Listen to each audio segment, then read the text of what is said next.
Yo, what's going on, y'all? This is Marcus Rosa, a.k.a. Mazuma TV.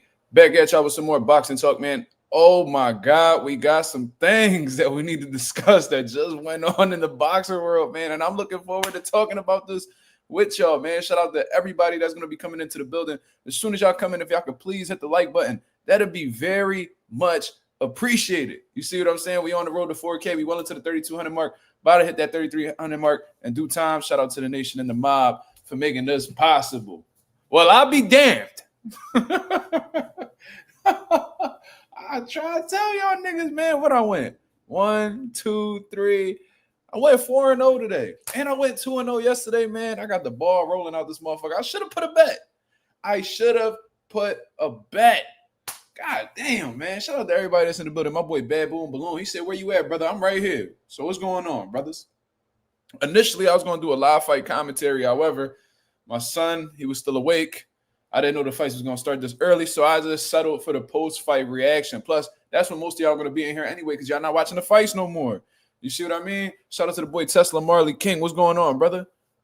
Big Soldier MX. What's going on? He said, boots with a body, Norman. We're going to talk about it, man. I be trying to tell y'all niggas, bro. And I'm not saying that y'all all disagree with me because I seen a few of y'all rocking with Haney, but man, y'all got to be a little bit more objective of y'all thinking, man. I try to give you guys the insight. King of Brooklyn, what up? Big Soldier MX says, senior clown, fire card. It was definitely a great night of boxing. I ain't going to lie to y'all, man. I genuinely enjoyed these fights tonight, man. From the fucking beginning, which in my opinion was probably the best fucking fight of the night, to be honest, all the way to the end, which probably was the least competitive fight of the night. To be honest, I don't know which one was less competitive between Bam and Martinez and Yarde and Benavidez, because both of them were like ass whoopings and a half. I don't know. But bro, great fucking night of boxing, bro. We're gonna talk about this shit from the bottom all the way up to the top, but we gonna leave the last one for Devin Haney and Brian Norman, man, because Devin Haney is the man of the night. Even though he may have not had the best performance of the night, you know what I'm saying? He might have not, gotten the knockout, but none of us expected to get the knock. None of us really expected him to get the knockout, to be real. But considering the fact that he was the most doubted motherfucker, on this card. Everybody was talking shit about fucking Devin Haney, and he got PTSD, and he all he's gonna do is run, and he ain't got no power. There's nothing for Brian Norman to worry about. How you like them fucking apples, nigga? How you like them apples? No, as a matter of fact, how you like them Georgia peaches, nigga? How you like them Georgia peaches, Norman Senior? You've been running your mouth on Mill City all day when you should have been studying, my nigga. You was on Mill City all day talking when you should have been in the gym perfecting your craft, teaching your son how to take his head off the motherfucking line so he don't get put on his ass and knocked out like his daddy used to. How about that? Y'all motherfuckers was making, y'all niggas talking about, you gonna hit his ass with a brick. Second round, what happened? Nigga got put. Haney ran him into some shit, and from there on, Brian Norman ain't have no answer for it. Momentum completely down the drain. You know what I'm saying? Confidence wasn't really there whatsoever. Shit was totally bad. But let's talk about this from the bottom to the top of the card, saving Devin Haney and Brian Norman for least, of course. We're going to say the best for last, ladies and gentlemen. You know what I'm saying? We're going to talk about it. Marlon Greatness, what up? Cal Bundy, what up? What's going on? How we feeling? BRMAWE. What's going on, brother? I don't know how to pronounce your name, brother. They got it by the usernames, not y'all channel names, so forgive me. Anonymous, he says, senior better not run that high now. Teach, what up? Ralph, what up? My boy Ralph was in the building heavy. Mr. Big Play Bray. Junior, what up?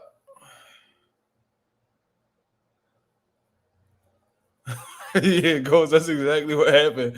Haney hit that nigga with that Floyd Mayweather, Ricky Hatton check hook and followed up with that right hook. Oh, man, you would have thought Dev was the puncher in this motherfucker, man. Oh my God. Where was those quick feet that Norman Jr. supposedly had? You know what I'm saying? Where was this jab that Norman supposedly had? You know what I'm saying? Because it was like, oh, Devin Haney's jab. You know, Devin Haney's jab ain't that big of a deal. You know, we got a jab too. You know, he finally fighting somebody who's the same size as him, who got the same reach as him. Bro, and that's how you just know that he's a low IQ having ass coach, because just because you have an equal or longer reach than somebody doesn't equate to you having an equal or better jab. It doesn't. I've seen shorter guys out jab guys on several occasions, but let's get into the first fight, man. Shout out to everybody in the building. We got 29 people in the building. Y'all go ahead and hit the likes. Y'all go ahead and hit the likes. Come on, man. I'm going to put my shit on sub-only mode. We ain't got time for the goofy shit. We ain't got time for the goofy shit. We going to put this shit on subscriber-only mode. You know what I mean? We going to put this on sub-only mode. Let's get it popping.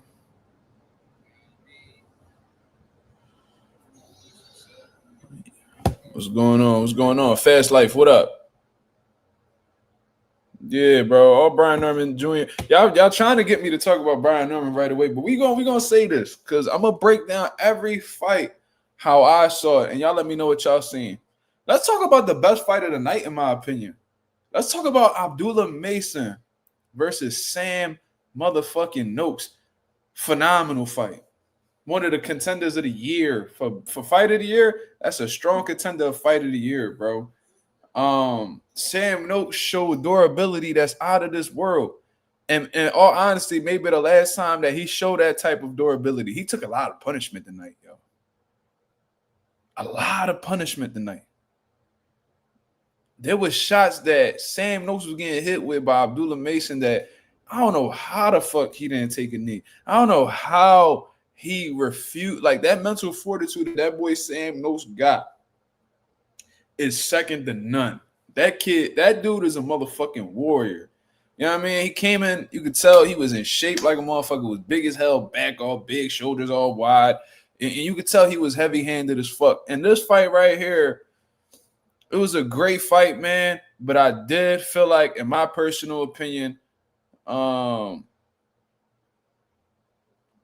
Mason made the fight a lot more difficult than what it needed to be. And the reason why, and the way that I had gotten confirmation was by, when Abdullah Mason was actually taking the time to listen to his corner, where he's utilizing his, his great jab. And that was one of the best punches for him that entire fight. The jab and the uppercut to the body was what was really killing Sam Noakes, in all honesty. But he left a lot of opportunities there for Sam Noakes to capitalize in the counter-punching department.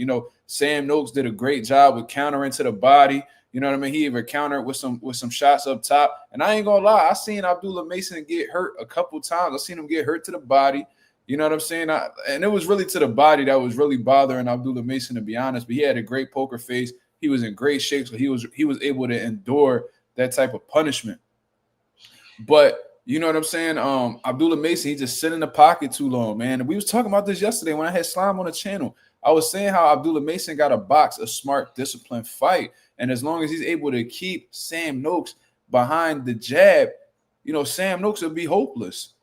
I said, but he can't sit in the pocket too long because you're going to give Sam Noakes opportunities to work. And that's exactly what Abdullah Mason did throughout the course of the fight. It was like he was showing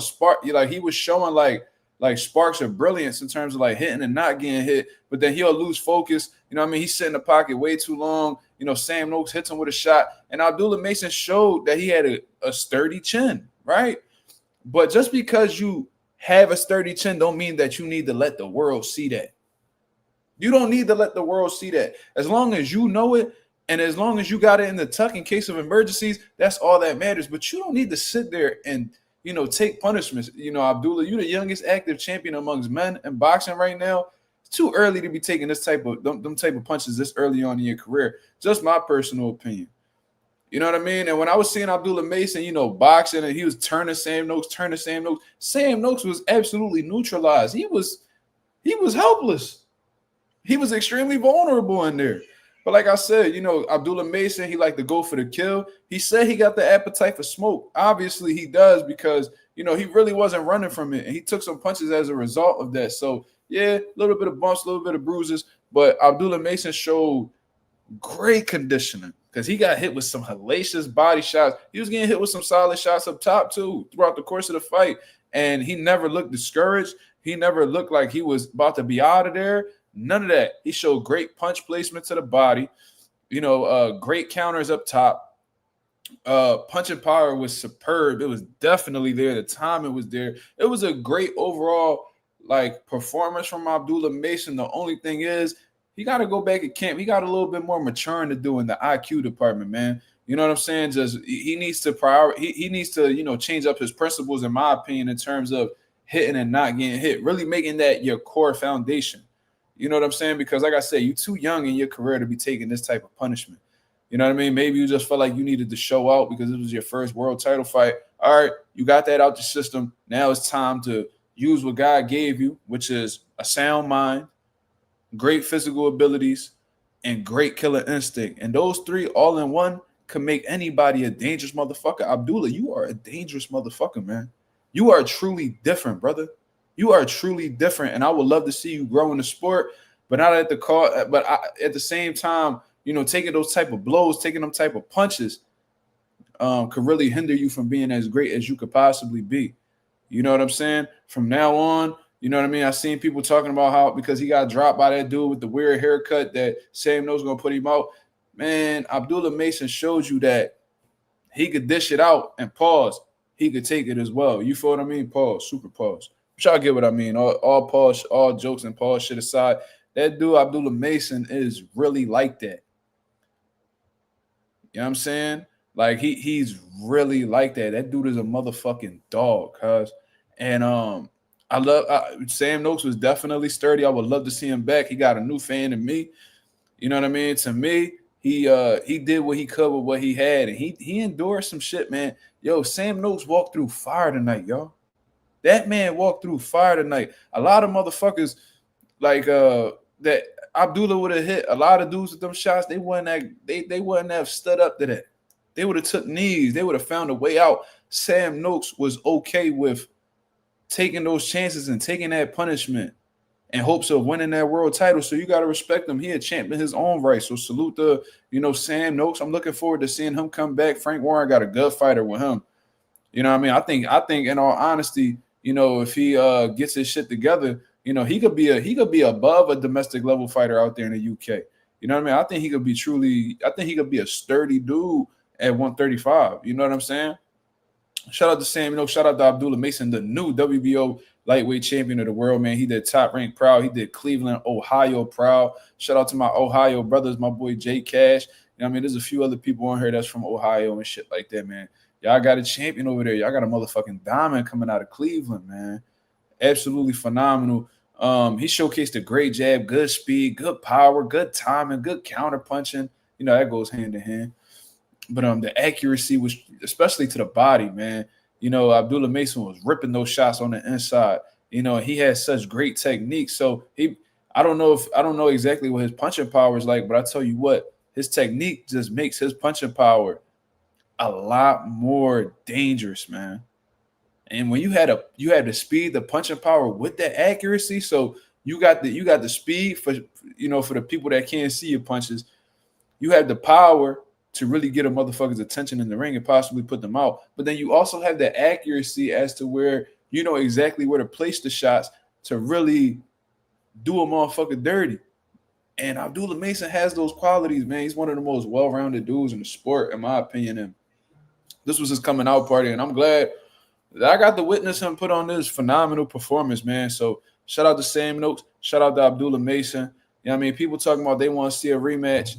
Abdullah, if you end up doing that rematch with Sam Noakes, I don't know, next or later down the line, you got to bring a different approach, brother. I don't want to see you go through that no more. I don't want to see the knots with the bruises and the cuts. You showed you a dog. Congratulations. You ain't got to prove that to nobody no more. Now it's about using your brain and maintaining that title that you got on your waist, brother. So salute to Abdullah Mason. Now, let's get into an absolute outclassing. We're not even going to spend too much time on this fight whatsoever. One of my favorite fighters, currently in the sport of boxing was on the card. Ben Rodriguez went in there with Fernando Puma Martinez. And, I watched Fernando Martinez, and I seen that he was a pressure fighter. I seen that he liked to let his hands go. He punched with bad intentions, even though he ain't had the highest knockout ratio, but he was game. But you know what I mean? I seen Ben Rodriguez in there with guys who did, you know, similar things to Fernando Martinez, but at a higher level. You know what I'm saying? Like, I really felt like there was nothing that Fernando Martinez could do, in all honesty, that Ben wouldn't be prepared for or has never seen before. You know what I'm saying? So, you know, the fight starts off, Fernando Martinez throwing all these big shots. And, man, shout out to Ben Rodriguez, man, because for his age, the level of composure that he had, he stood nice and relaxed, believed in his defense. You know what I mean? He didn't get flustered. He didn't get overwhelmed. He didn't panic. Seeing the shots, and he reacted accordingly to it. You know what I mean? He's still real patient while he just set up his offense. So he was placing his little body shots, punching in combinations, keeping a good jab on him. And, you know, Fernando Martinez, in my opinion, he gassed out relatively quickly, you know, in the fight because he started off just throwing bombs. And, you know, throwing bombs and then missing as if you shadow boxing, bro, that takes a significant toll on your gas tank. And I know that from personal experience where I've tried to hit motherfuckers and I couldn't hit them. And it's very discouraging. So you gas out not only from a physical aspect, but a mental as well. And it really looked like, and this is crazy to think because Fernando Martinez was a champion in his own right. It literally looked like Ben was sparring like a gritty amateur. That's exactly what it looked like.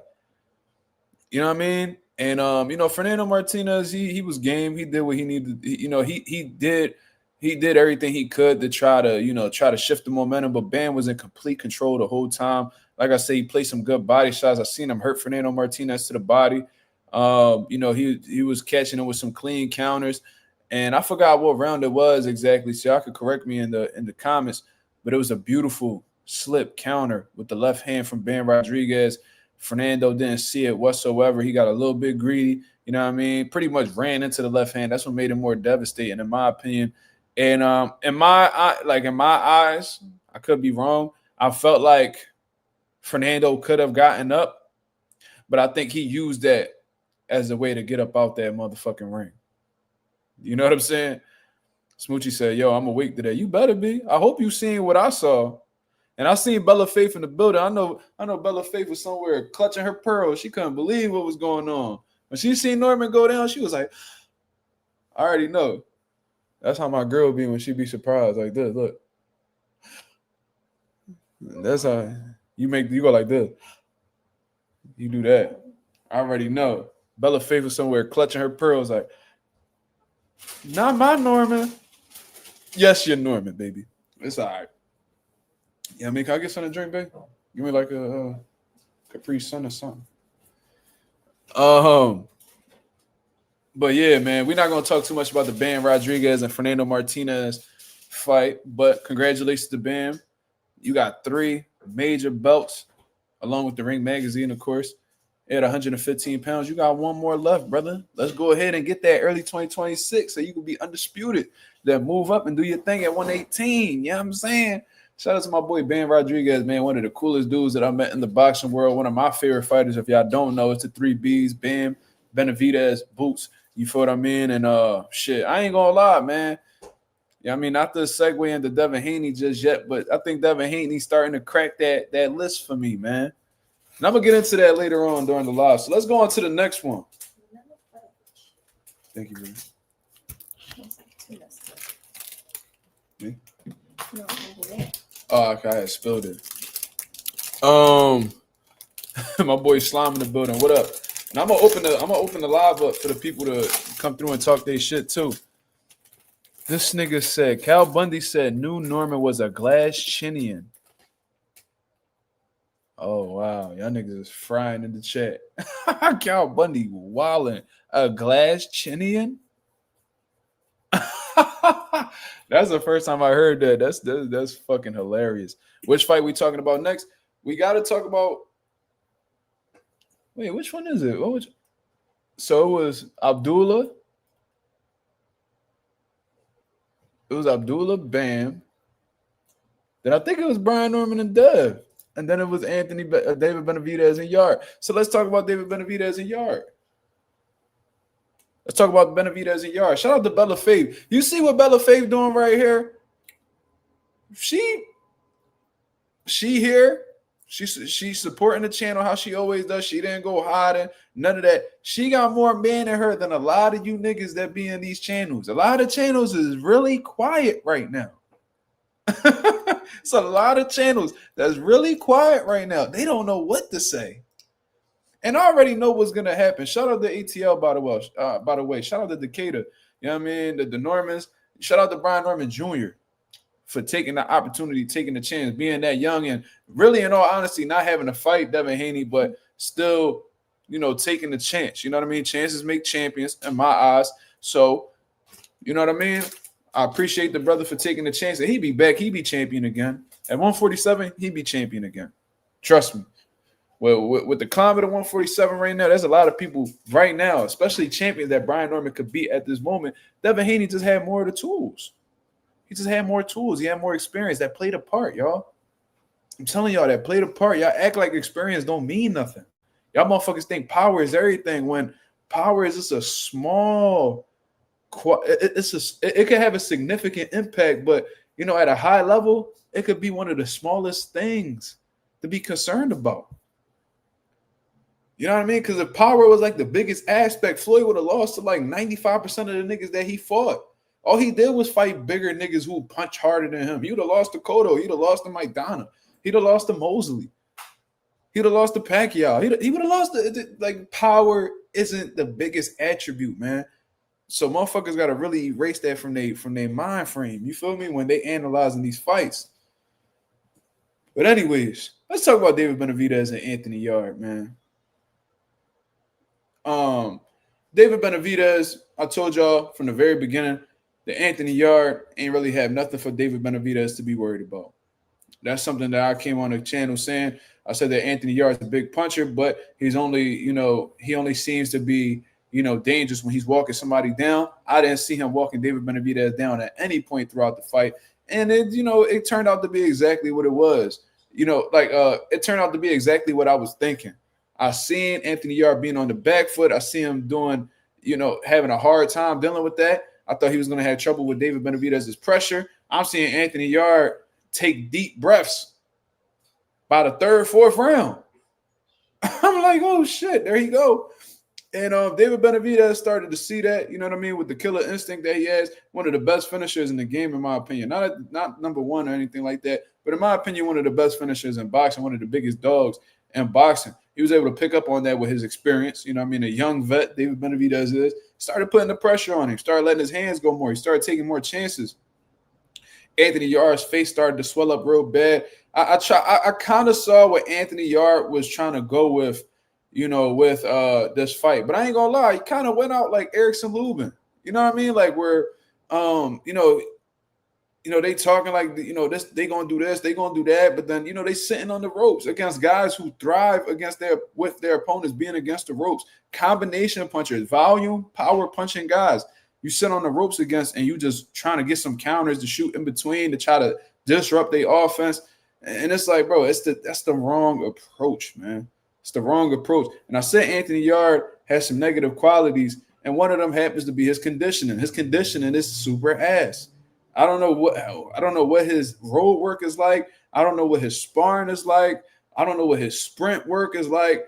But goddamn, Anthony Yarde, it's like you look like you just hit the bag or something, bro. I don't know what it is, bro. I guess some people just don't have the best conditioning because that can come down to genetics at the end of the day. But goddamn, bro, like what's your training camps like? Do you push yourself? Or do you just be lifting weights all day, man? Because you be looking big, buff, strong than a motherfucker. But whenever it come time to really put that pain in, I mean, you disappearing, you fading in there.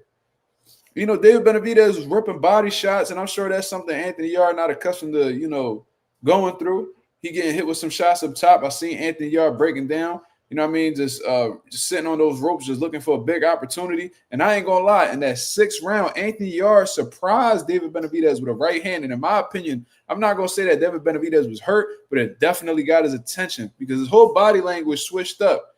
He got hit with a quick little right hand that he didn't anticipate. I think David Benavidez fell asleep a little bit right there. And then, he blatantly just walked back to the ropes. But knowing David Benavidez and his, fucking warrior spirit, man, he started throwing combinations off the ropes. Man. That discouraged Anthony Yarde. He went backwards. And after he went backwards, it was a ongoing beating from there. David Benavidez drops Anthony Yarde, but Anthony Yarde tells the referee that he got hit while he was on the way down. So I think the referee took 2 points away from David Benavidez because for real, if Anthony Yarde would have sat there and act like he couldn't continue, they would have disqualified David Benavidez right there. We seen it happen with Montel Griffin and Roy Jones.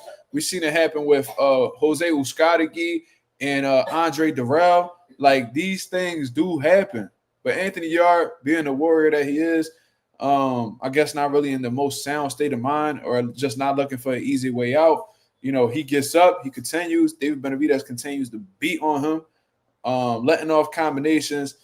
David Benavidez lands a nasty left hook that hit him right on the chin. And Anthony Yarde looked like he was about to be out on his feet, you know, on the ropes, just like Erickson Lubin was with Virgil Ortiz. And the referee stopped it right before it was about to get dark. You know what I'm saying? My boy Anonymous in the building says, muscle takes a lot of energy to maintain in fights. That's why AJ has a trash gas tank typically. Right. You know, people don't understand that. And I tell people all the time, like, this, you know, boxing requires a different type of muscle. You know what I'm saying? No 14 punches was disrespectful. DOG, I already know what you're talking about. He held him like, wink. Like, Benavidez a dog, man. I love that dude, bro. I love his mentality. I love his tenacity. I love his ferociousness, man. Like, he really what they call Fernando Vargas, El Feroz, like the ferocious. That's him, man.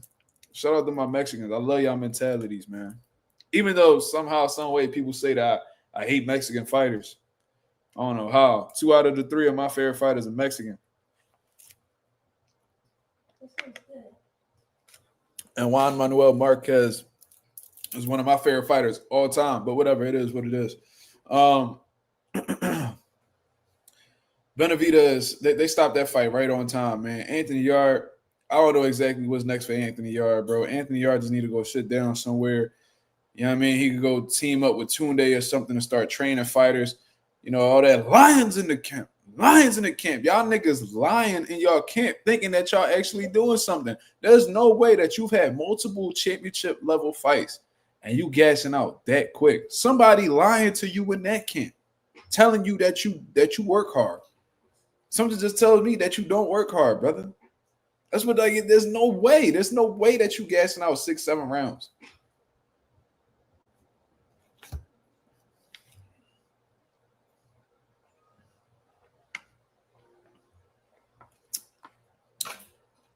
Disappointing, man. Hold up. This nigga Anonymous said, Mark Tunde literally got a podcast called Stamina for Sale. Hold up. First of all, what the fuck do that even mean? Stamina for Sale. Why is that the name of your podcast? Why is that a thing? And second of all, at this point, nigga, you need to go ahead and do a Black Friday sale on Stamina so Anthony Yarde could buy that bitch in bulk because he ain't got none. Y'all motherfuckers need a Sam's Club and need to fill that warehouse up with motherfucking Stamina and go have Anthony Yarde walk in that motherfucker and shop till he drop. That's what the fuck he need to do. That shit is wild. Stamina for sale? Who buying it? Because it ain't your fighter? Who the fuck? Stamina for sale? Who the fuck buying it? What type of stamina is it? Y'all niggas look like y'all got asthma for sale. Nigga in there fucking panicking in that motherfucker. Nigga chest about to collapse. He breathing hard than a motherfucker in his corner. Y'all motherfuckers look like y'all got asthma for sale. Fuck you mean stamina for sale? What does that even mean? Did somebody tell me that?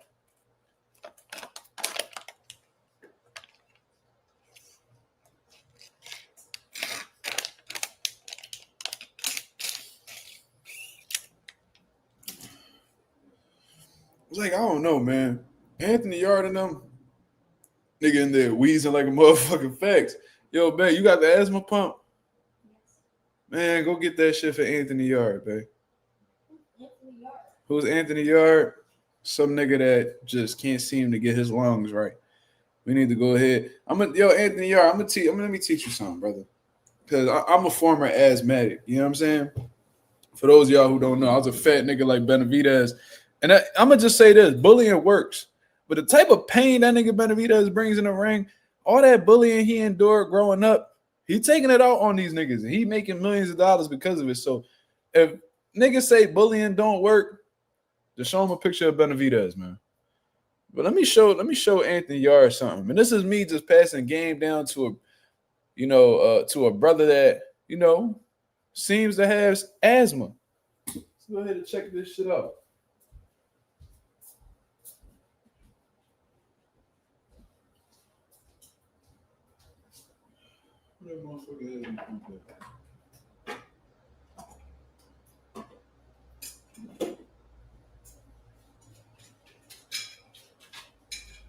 There we go. Mr. John right here, right?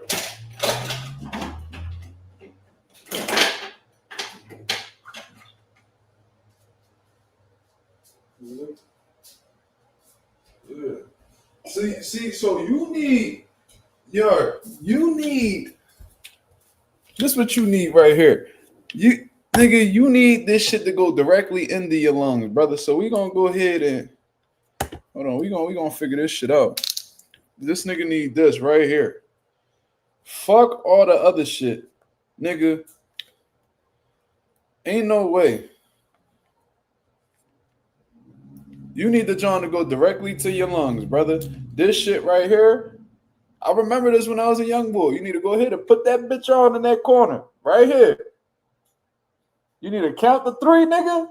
1, 2, 3. When you spray that motherfucker, inhale and hold it. Hold it for like 5 seconds. Exhale. You know what I mean? Do it again. 1, 2, 3. Spray the motherfucker. Hold the shit. Let it out again. Your lungs gonna clear up. Like there's no way. Like Shannon Briggs, check this shit out. This nigga's Shannon Briggs, bro, had underdeveloped lungs. He was a premature baby, had severe asthma, and won 2 world titles. 2 heavyweight world titles. Beat George Foreman, Ray Mercer. He beat Hall of Famers, and as a Hall of Famer in his own right, this nigga he was a severe asthmatic. Nigga, there's nothing wrong with you. And you let severe asthmatics get through 12 rounders and you can't even seem to get there? All right, hang that shit up, bro. Hang that shit up. Tell that nigga Tunde to stop putting you on them little motherfucking single mother workout regimens and put some real motherfucking work in, cuz. But at the same time, bro, you too small for cruiserweight. That's first of all. You big as shit up top with the bony legs and shit. You're not going to be able to take no punches from no Zordo or no Jai Opatai. You ain't cut like that. And you too muscular to get down to 68. So you not doing nothing at 175, brother. You done had multiple world title attempts.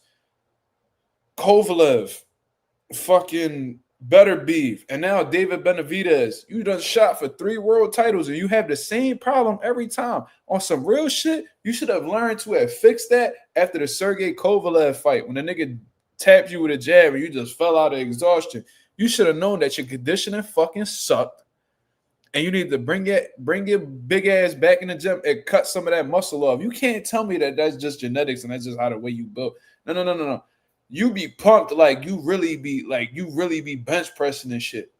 Like you in the motherfucking fire academy or some shit. My nigga, go ahead, get some of that muscle up off you, man. Because you got athleticism, you got good power. You know what I mean? Your IQ clearly ain't up to par with that trash ass game plan, but you know what I'm saying? Like you could have did better in this fight, man. And you letting your lack of hard work hinder you from putting yourself in the best position possible to win a world title. You feel me? You need to go ahead and go do what you need to go ahead and go work with motherfucking Christian and Billy and them niggas. They get you right. Go whatever Christian and Billy doing, go do that. Because the nigga got muscle and he don't get tired.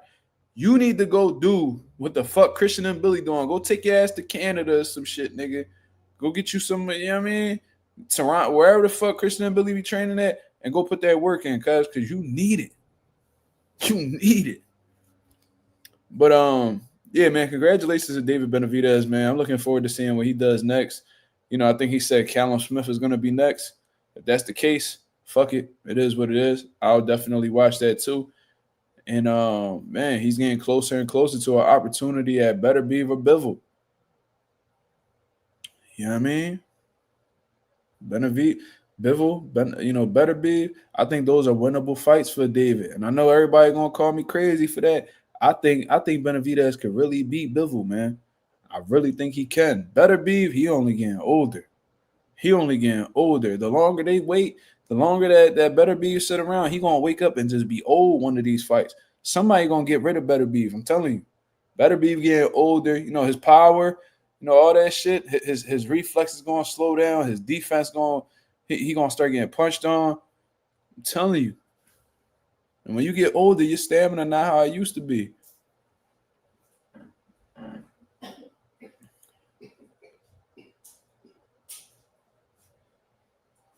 You still got Bivol beating him? Okay.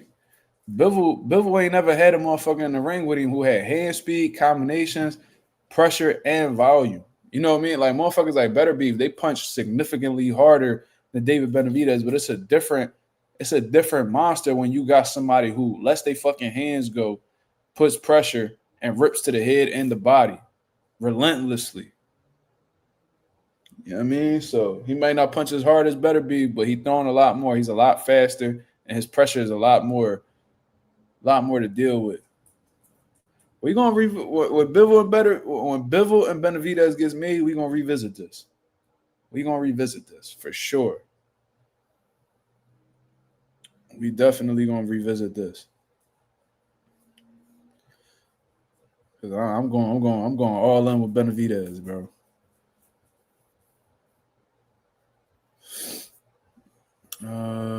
Said Bivol beats him clear. Okay. Sounds good, brother. Bad Boom Balloon said they never picking a Haney stoppage. If he was ever going to get another one, it would have been today. Haney should fight the winner of Ryan Barrios now. Okay. I mean, I think that's what's going to end up happening in all honesty, man. I think Ryan, unfortunately, is going to beat Barrios. I'll tell you what, though, bro. If Barrios beats Ryan, like somehow, so way, Ryan just need to go ahead and retire. He just need to go ahead and retire, bro. If you can't beat Barrios at this point in time, who just got a draw with a 46-year-old Manny Pacquiao, you just need to go ahead and hang it up, brother.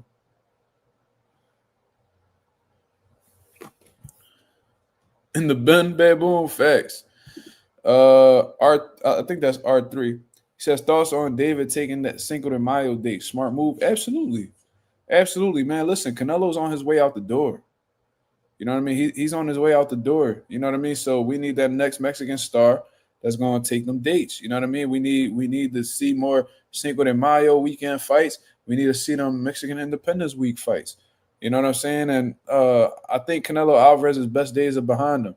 I did hear that he's trying to negotiate a rematch with Terrence Crawford. I don't know how true that is. I haven't heard confirmation from neither side about that.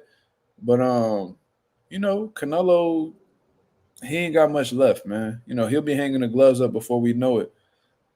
So yeah, I think Benavidez taking them dates would be ideal. I don't really see any Mexicans out right now who could carry the torch after Canelo like David Benavidez, in my opinion.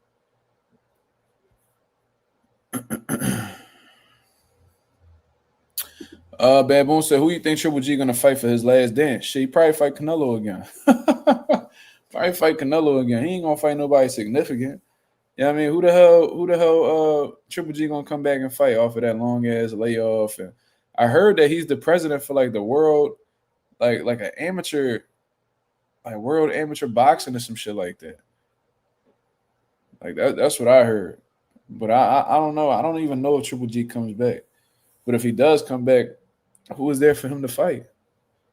We don't want to see. See, that's the thing. Like fighters be thinking like they could take all these years off and then they could come back in the mix and get a big fight. No, niggas done forgot about you, bro. You not want it. Like Danny Garcia was like, yo, I'm basically retired, but if there's a big fight out there for me. No, you taking too much times out. You done took too much time out. Niggas moved on. They forgot about you. Niggas playing with fireworks. Triple G done facts. Like, what is we doing? He said he wants his last fight in Kazakhstan, so I don't think it'll be Canelo. Yeah, Canelo not going to Kazakhstan. But if it's Kazakhstan, he probably gonna fight a muffin, bro. Probably gonna fight a muffin. Either at 60 or 68. Canelo, Triple G was looking real nice and round too when he had that sports drink that he was pushing. You already know that's going. He probably be shit. Yeah, that's probably gonna be a 68-pound contest. I really don't know, bro. I don't know. Fight Andre Ward. Go fight Andre Ward at 175, man. Fuck it. Triple G versus Eubank. Eubank could beat Triple G right now. He old. He's slow. Then I don't know, man. I don't know. Eubank ain't elite. Triple G was elite. Eubank was never elite, in my opinion. Every time he stepped up, he lost. Sadly, Earl heading down that road of being forgotten. There's still some room for him. Because when he walked into that Virgil Ortiz fight, he was being mobbed by the people. I think a lot of people miss Errol Spence, man. But people are, yeah. I think a lot of people have pretty much been accepting of the idea that, he may possibly be retired. So, they looking at other guys. They looking at other fights. They're looking at other fighters to be fans of. The boxing world's going to move on, man. It don't matter how much of an icon you were in boxing or how much you accomplished. As soon as you hang them gloves up in due time, people are going to move on and forget about you. It's almost like when you're in a relationship. No matter how much love you had with that person. You feel what I mean? If you walk away from them and you're not with them for 4, 5, 6 years, they're going to move on. They're gonna go date other people. They're going to go put themselves out there and see what they come up with. You're not going to come back 5, 6 years like, you still love me? But nigga, no. The fuck? Like, this shit a wrap. But shout out to my boy Jalil. Shout out to my boy Jalil with the $2 super chat. He said, what's up, Mazuma? What's good, chat? What's going on, brother? Go Birds. I see you, brother. I think they playing the Cowboys tomorrow, right? I think they is. Answer me. Oh, no, who the fuck you talking to like that, son? Fuck you mean answer me? Hey, watch your mouth, nigga. I ain't your daughter. Fuck wrong with you? What's more likely gonna come out? GTA 6 or Earl fighting anytime soon? I think Earl will fight before GTA 6 comes out. What they saying? That shit coming out like the end of 2026? November, right? I think they said November of 2026. That nigga Slime be tripping. Something wrong with him. What this nigga called me earlier? He said Marcus. He keep naming me after fighters. I forgot what he called me today, though. The nigga be tripping. He like a constant troll. November of 2026. All right, bet. I bet you that shit gonna be over a bean, too. That shit probably gonna cost more than $100. That shit probably be like $120 game. People gonna buy it too. That shit gonna fly off the shelf. This nigga called me Sergio the Land Snake Mora. That's crazy. This nigga said Yusuf Mack. Did you just call me Yusuf Mack? Oh, hell no. Yo, he need to be timed out for 5 minutes. Yo, y'all gotta time him out for 5 minutes. This nigga just called me Yusuf Mack. That's the most disrespectful shit I done ever heard. You need a 5-minute timeout. 300 seconds. Yeah, Yusuf Mack. Yeah, that nigga's super gay. He's super gay. This nigga just called me Yusuf Mack? Bro, did anybody pack him yet? Don't pack him permanently, but he got to sit down for at least.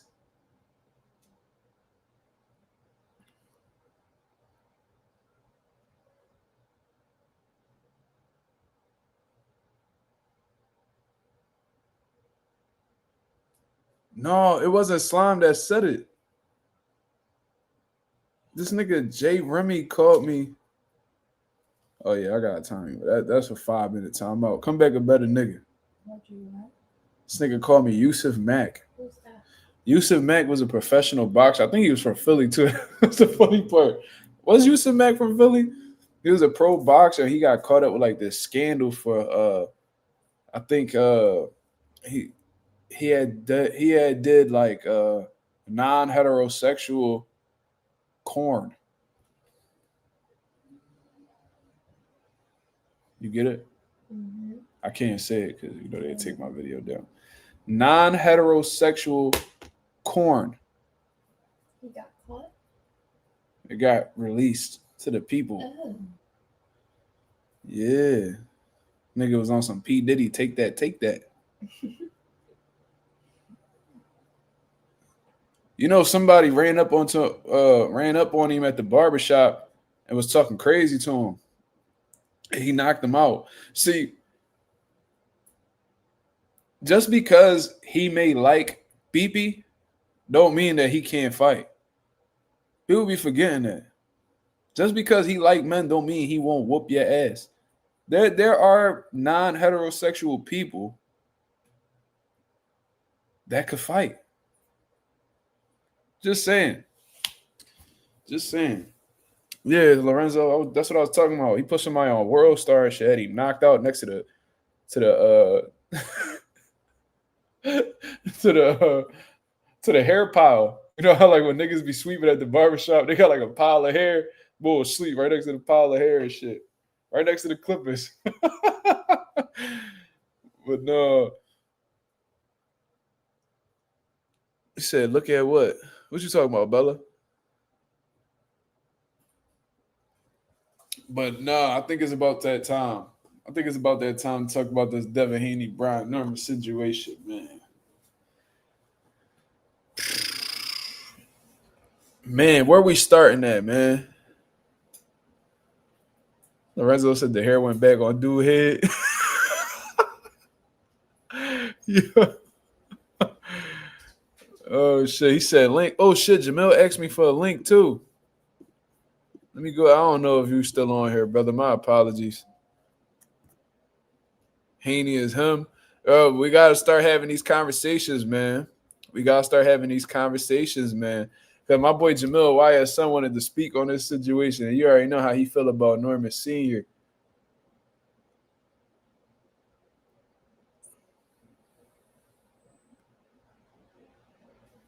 As a matter of fact, let's not start with the hooks heard around the world.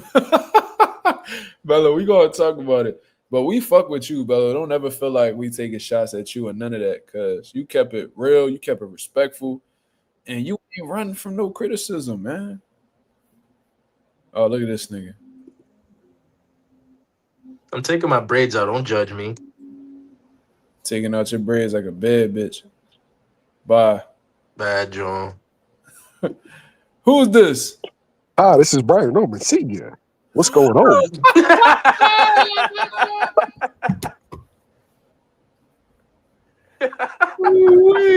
We were cheated. We were bamboozled. Ain't no way he said that. Nah. Because I ain't hear from him yet. No, he did it. He did an interview. He had to cop to it. What else can you do? He had to cop to that. My thing is, it's the underestimating of fighters that's really getting me. A lot of these guys go into these fights overconfident. If it's me, I'm gonna expect you to be the best version of yourself. If I think you can't punch, I'm gonna expect you to punch. I'm gonna expect you to be fast. I'm gonna expect you to be skillful until you prove to me otherwise. He thought that Dev couldn't hurt him. Surprise. Regis thought that Dev couldn't hurt him. Surprise. Stop having that narrative that nigga can't punch. And it just goes to show like how like IQ is really like a rare thing amongst fighters, man. Because you don't necessarily need to be a big puncher to hurt somebody. For sure. You don't. All that really needs to happen is that they catch you at the end of a punch, first of all, because they got 8-ounce motherfucking gloves on. I don't know if y'all ever put 8-ounce gloves on with a professional hand wrap. That shit is like at that point, and that's why I be hearing my homie say, yo, with them small gloves, everybody can punch. That's a fact. Then on top of that, if you got the hand speed that like the type of hand speed that Devin Haney has, you can hurt anybody, because if they don't see the shit, how they gonna prepare for it? But all I ever heard was underestimating on the Norman side. You feel what I'm saying? I heard Brian Norman Sr. go as far as to say on Mill City that they ain't got nothing to worry about with Devin Haney. And when I was hearing that, I'm like, bro, he gotta be like fucking with us. Like he gotta be doing like some psychological shit. Like he gotta really be trying to get underneath their skin. But he was dead serious. He meant that. He was dead serious, bro. He meant every word behind that. He said that he ain't had nothing for his son to worry about, but your son been dropped in previous fights. You know what I'm saying? Your son gets hit relatively easy. He has zero head movement, which is tailor-made for somebody like Devin Haney, who specializes in straight shots. Like, what are we doing here? Like, why did you even take that approach? Y'all not experienced enough to be. Even if you are experienced, you should never take that approach. Yo, I want to address something that was bothering me. Yeah, go ahead. So everybody from Philly or everybody that I put on my channel that picked Dev, they a Norman hater. Oh, Philly, they Norman. Even if they wasn't from Philly, niggas from Jersey, niggas from Maryland. Oh yeah, man, they're Norman hater. Philly always hating on the Normans. Philly hating on Atlanta. How y'all feel now? Dead ass. I had people saying that in my comments too, because I post little videos. They'll never say it on the live because they'll get banned. But like in my comments, like, man, you just hating on, man, y'all Philly niggas, man. Y'all always got something to say about Norman and why is Norman gonna shock the world? And I'm like, bro, God forbid that I pick somebody else besides Norman. Like, God forbid. Like, shit is crazy, bro. Shit is insane. But you know what I like? You know what I like about Devin Haney? Devin Haney's little by little shutting down every bit of hate, all these bit of haters that he got. Like he's giving them no room to really speak anymore. I love that. Because the whole running narrative was that he has PTSD. You know, Brian Norman got a left hook, and you know he doesn't know how to defend the left hook. I ain't see Brian Norman land the left hook not one time. Not one time. And he was counting on that left hook a little too much. He kept throwing it, winging it, and that's what led him to get dropped. And like Norman today let me know that experience really plays a part in fights, man. Oh wait. Like bro, you could tell that they was on two different like levels from an IQ standpoint. You know what I'm saying? Like it was just so apparent. And I was telling people yesterday when I made my final picks, I said Devin Haney will win by unanimous decision. I said, what gives y'all that? Like, and I understand that Brian Norman's a puncher, but at an elite level, punching power is just one small, like, you know, quality. Like that's just one side of things, and it isn't even like the biggest thing. Because, like I said, if that was the case, Floyd would have lost to every puncher he done been in the ring with. He faced a variety of them. I could just imagine if he was in the ring with Jaron Ennis tonight. Wait. Let's speak on that real fast. Yeah. We were all haters. Dudes, we were the underground guys, Mark. Motherfuckers loved us because we would do videos. It's the pit bull on the side of us. You see smokers walking down the street. It's 7 to 8 dudes just out on the street talking boxing.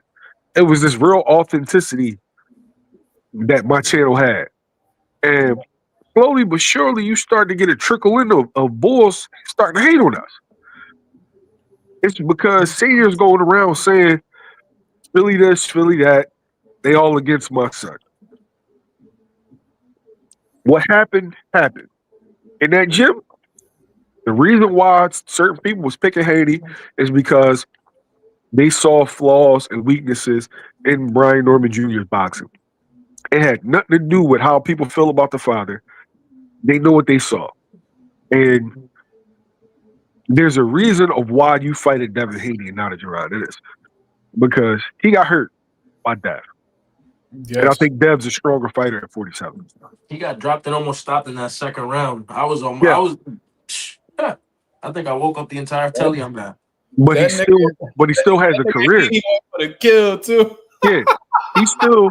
He still has a career though. You feel me? So that was excellent. It was excellent matchmaking by his management because they took a risk. They lost. He has a career. He can come back, fight Tiger Johnson, fight Rohan Polanco. If that was Boosie, you see Roman Villa now? I'm gonna say this: Tiger Johnson would beat the dog shit out of Brian Norman. Sorry, I still think that's a good fight. But for sure. But Roman Brian Norman would get trashed. Roman Villa is like 1-3 after Boots. Yeah, I spoke about that yesterday too because I had heard that he came up short in the fight that he just had. I didn't watch it. He got dropped and all that. But I seen the fight after he lost to Boots, and I said Boots ruined him. His punch resistance was gone.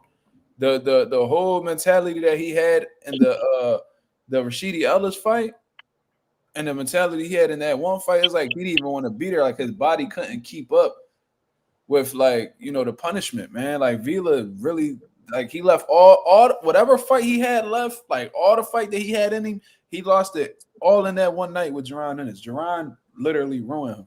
The Latin machismo shit is real. Yeah. Right? You hear people, the Mexicans talk about it or whatnot. The Eastern Europeans, they got out of Dodge at 6. Roman Villa kept fighting until 9, 10 rounds. Yeah. Those extra 4 rounds. And Manny Stadios is back. David Benavidez is back. Roman Villa looked like a shell of himself. Yes, he did. And all it takes is one fight to destroy a fighter. I brought up multiple examples. I was talking about this yesterday. You remember Glenn Tapia, bro? Yo, I like Glenn Tapia. Glenn Tapia was in wars. Glenn was coming up. Like I remember him on HBO. Like they was pushing him. I remember him on ESPN. Right, and then he fought Abraham Nova. I remember. No, I don't remember that. No, Abraham Hahn. Okay. It was a Mexican boy. Right. His name was Abraham Hahn. They had a good fight on Friday Night Fights. Right. And then he ran into James Kirkland, a prime James Kirkland. Yep. One that had Ann Wolf James Kirkland. And he took a lot of punishment. He got stopped on his feet. And Glenn Tapia was never the same again. Never. Punch resistance gone. Gabe Rosado. Then when I seen Gabe Rosado stopped him, like how the way he did, it was such an ugly fight. Like how the way he went out, it was like every shot that Gabe hit him with just had him out on his feet. And I was like, God damn, like that James Kirkland fight really ruined Glenn for the rest of his career. It only takes one fight. Yeah. That's all it takes. Let me see. My boy Anonymous said, I actually think if Norman stays at 47, a Haney rematch could definitely happen. Yeah, that could definitely. Definitely happen for sure. That will fuck around. I think Norman could come back and be champion with the climate at 147 right now. If he play his cards right and his managers do their thing, he could win a world title again. Yo, I've been wanting to ask. Other than Devin Haney now, this dude Barrios and Rolly, who's the other champion? Lewis Crocker. I have no idea who that is. But here's the thing though. Now we're gonna get into the politics. After the shit y'all pulled in the negotiations with Boots, you think Eddie gonna let you get Lewis Crocker? Fuck no. He ain't gonna let you get Conor Benn. How you carry shit matters, yo. Yeah. He rather have Conor Benn and Lewis Crocker fight. Why not? And keep that bread all in the family. Yeah, I gotta see. I already see the play, bro. I already see the play. But what was I talking? I said experience. It played a big part in this fight, and I said that it was because I think going into this fight, the Normans had a false sense of confidence. They just seemed to be so sure of what they was going to do with Devin Haney, and they made several, cases. You know what I mean, saying that Devin Haney's always fought smaller guys, and this is somebody who actually has an equal reach to him. So how are they going to jab? How is Devin Haney going to get his jab off? And in my head, I'm like, bro, just because y'all share the same reach don't mean that you automatically neutralize his jab. That's not how that shit works. Just because you got a longer reach don't mean you had a superior jab. I've seen it happen time and time again. So I already knew from the rip, I'm like, these guys are like, they're seriously underestimating, Devin Haney. Devin Haney can't punch. Devin Haney gonna be on his bicycle. You know that he gonna hold. I seen Devin Haney sit in the pocket with Brian Norman the majority of the fight. Yep. The majority of the fight. And it was like whenever Devin Haney was moving, like it had purpose. It wasn't like no frantic shit. Like it was just great boxing. And to be real, like Devin Haney, you could literally put a highlight reel together of the jabs that he landed against Brian Norman, bro. Just the jabs alone. Like his jabs were more significant than any of the power punches he landed on Dev that night. I mean that Norman landed on Dev. Like the jabs just stood out, and he neutralized Brian Norman's offense. Brian Norman, he had trouble, closing the gap against Devin, which is why he kept lunging in, smothering himself. Couldn't get no clean shots, and I seen Devin Haney outworking him on the inside. Yo, do me a favor. Anybody that just listened to Mark's breakdown, right? Mark's a trainer. Go listen to the breakdown that I put out this morning about what was going to be the deciding factors, and if Brian did this, he would lose decisive. It's exactly what you said. Smothering his work, lunging in. He does it all. It's a bad habit of his. I noticed it. You're not going to notice it against come forward fighters. You're not really going to notice it like that. But if you watch Nilson Bocachica, if you watch Quentin Randall, you saw it. Yeah. But Brian Norman Sr. had said something interesting. He said the Brian Norman that fought Quentin Randall wouldn't be enough to beat Devin Haney.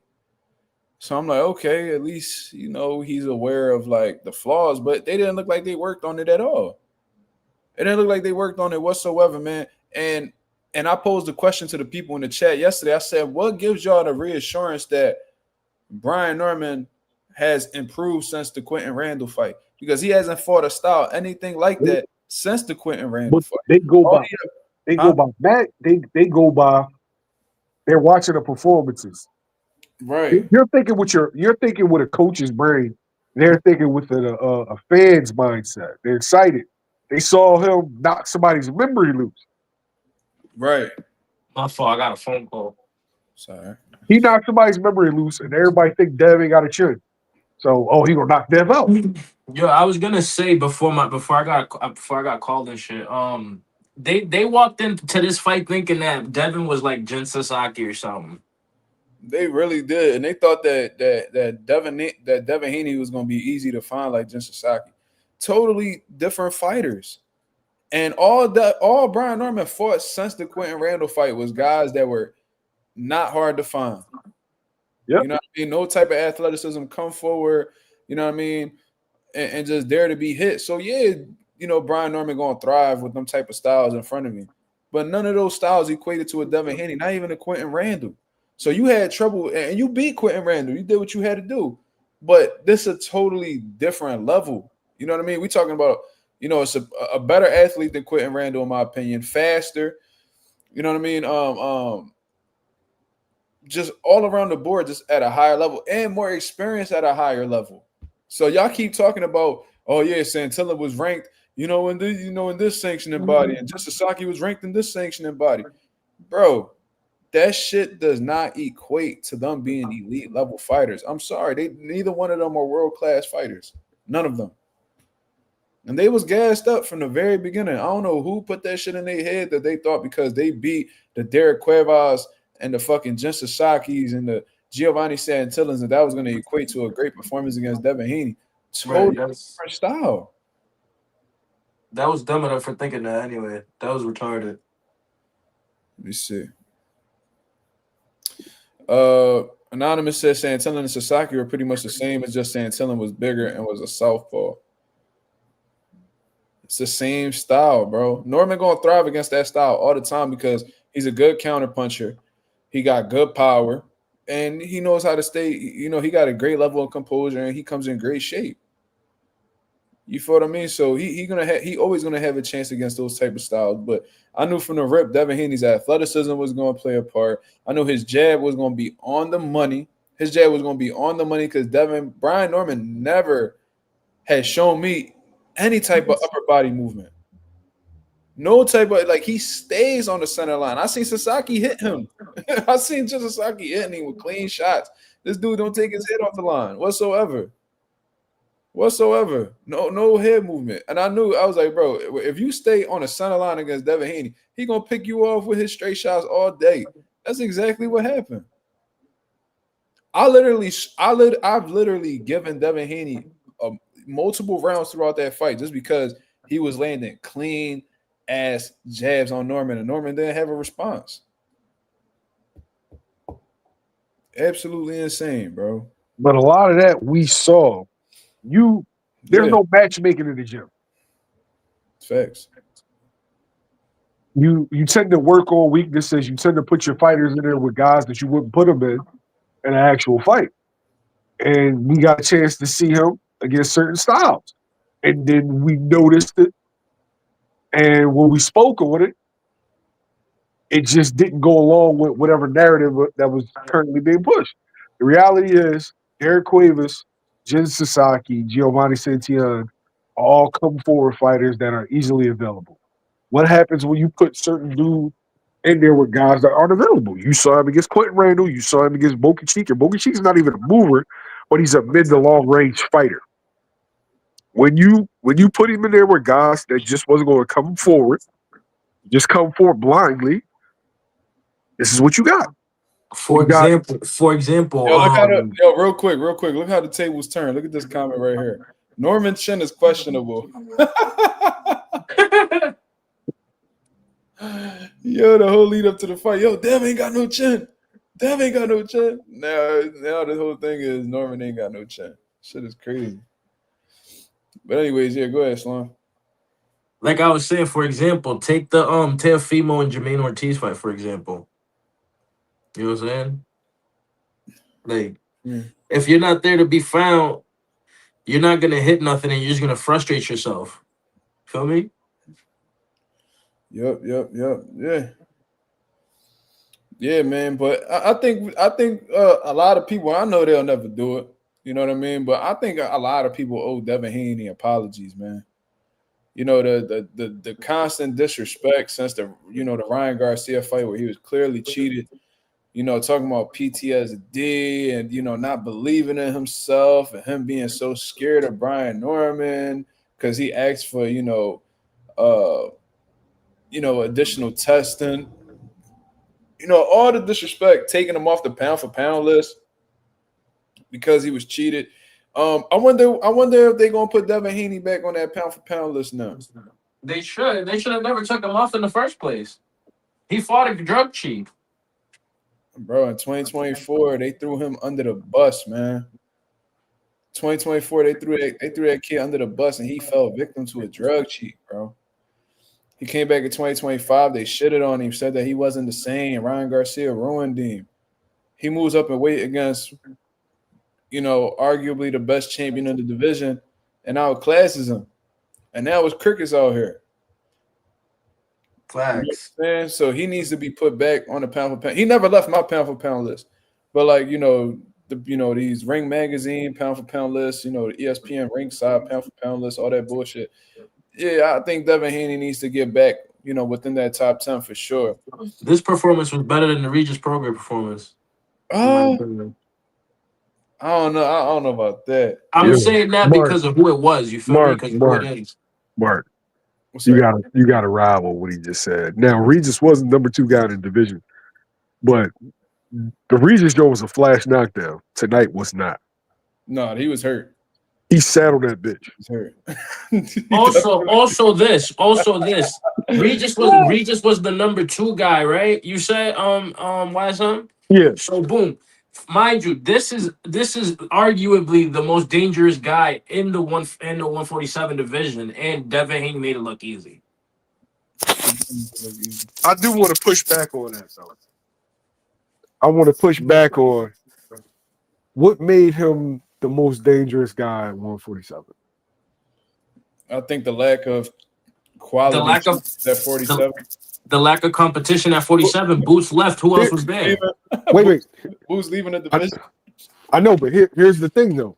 Why all of a sudden did he get anointed? You feel me? Matchmaking plays a role in how we view fighters. Stanionis, a dangerous fighter, but goes up against a monster and gets carved up. Now, all of a sudden, to people, he's not as dangerous. But Brian Norman stops a dude who was stopped by Andy Hiroka at 140 in spectacular fashion, and all of a sudden, he's just this terrifying puncher. Right. It definitely do play a part, and I wasn't impressed by any of it. Like I even said, I'm like, it's like, oh, well, Brian. Oh, you seen what Brian Norman did to Sasaki? I said, what the fuck that got to do with Devin Haney? To be fair, I will say this though. I feel like Brian Norman would beat a Stanionis. Based off what? We don't know though. That's the point. I'm just saying, based off of what? I think that's a good fight. But based off of what did you see that would lead you to believe he'd be Stanionis? Based off, I'm gonna say it like this. Stanionis is a real tough come forward fighter. I feel like if Brian Norman fights him smart and like just picks out the counters him, I feel like he'll eventually like get the stoppage against him. You feel me? Or like he'll run into something by Brian Norman, who's a big puncher. Shit, Stanionis could punch too. I know people that spar Stanionis, and they said that motherfucker could crack. So, you know, shit, people talking about Brian Norman got a questionable chin. What if he get hit by Stanionis? You over here getting hurt by this supposed, pillow puncher in Devin Haney. Can you take a punch from Stanionis? No. We don't know. Well, no. It's just so crazy. It said Norman Sr. on live. Yo, they said he on live right now with Mill City. All right, I'm about to put it up. I'm about to stream this shit right here. We're gonna have a laugh party. We're gonna have a laugh party. I'm upset for my man George because he invested a lot in the Brian Norman shit. And of course, he gonna take a bath along with them. That's just come with it. In the pocket, in the pocket enough. He didn't run. We gonna say that. In the pocket is when you trade punches. Or he wasn't trading punches, but he didn't run. Yeah, he wasn't like in the pocket like Crawford. He wasn't near range. Yeah, he wasn't near range. Just sitting there trading punches, both of low catching and like, nah, he didn't do what Shakur did. What Shakur did was stayed in the pocket. By the way, he don't like George. Don't like that. Yeah, you could tell. So I know this is a double bubble for George. Look how the way he's sitting there. That nigga's tight. Look how he's sitting there. Look how George sitting there, bro. He def bet all the chips on Brian Norman. He hot. He's sick. That nigga just got that hoodie and his hat in the crib. That nigga down bad right now. I wasn't standing in the pocket when Haney was that close. He was grabbing and holding. I mean, simple as that. Again, grabbing, holding. Game plan. He pulled it off, and it is what it is. Oak Cliff Studios, thank you for the 2-piece. That nigga sad as shit.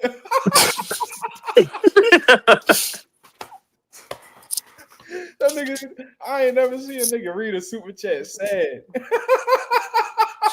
Respect for taking the fight. Great night for boxing. Absolutely, great night for boxing. Thank you for the thank you for the one. Boxing, he ain't even agree. And Brian Norman Jr., part of the biggest card, of the year in recent times or whatever else, and he was pretty much the headliner of that card leading up to the fight. You know what I'm saying? We sold the fight. I'm the main one out here with my face on the screen, my face online, put my face on the line, and guess what? Like I told you, I'm still gonna be out here. I'm still right here, and I'm still gonna say what I say. When it's time for Brian Norman Jr., I'm gonna do this round of whatever I need. And when it's time for B to get his, he already talked to top rank. Again, they still high on him. They're like, no problem. We're going to do what we do. David Benavidez said, now we're going to get that bag. So we ain't worried about none of that. You feel me? Like I told you before I left, last time, let's understand what we're looking at here. The only people talking shit are people who can't even do it. Oh, my nigga, you couldn't do it neither, nigga. What you talking about, nigga? You couldn't do it either. What the fuck? Like nigga, you lost to Greg Hackett, bro.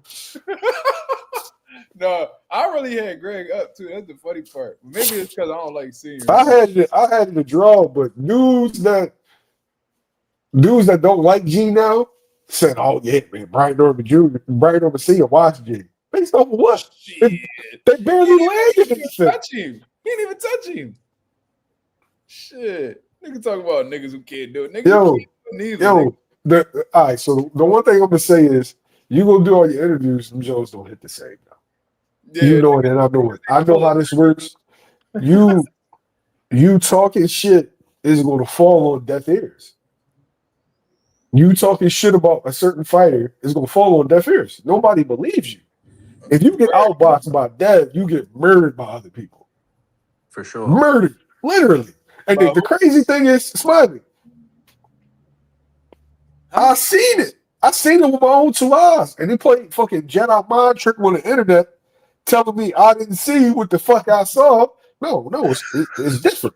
Yo, you know what else? You know what else I'm getting off of based off of this Brian Norman performance? He is never in his life gonna fight Boots.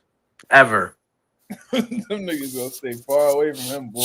They gonna stay super far away from him unless they offering that nigga $1 billion.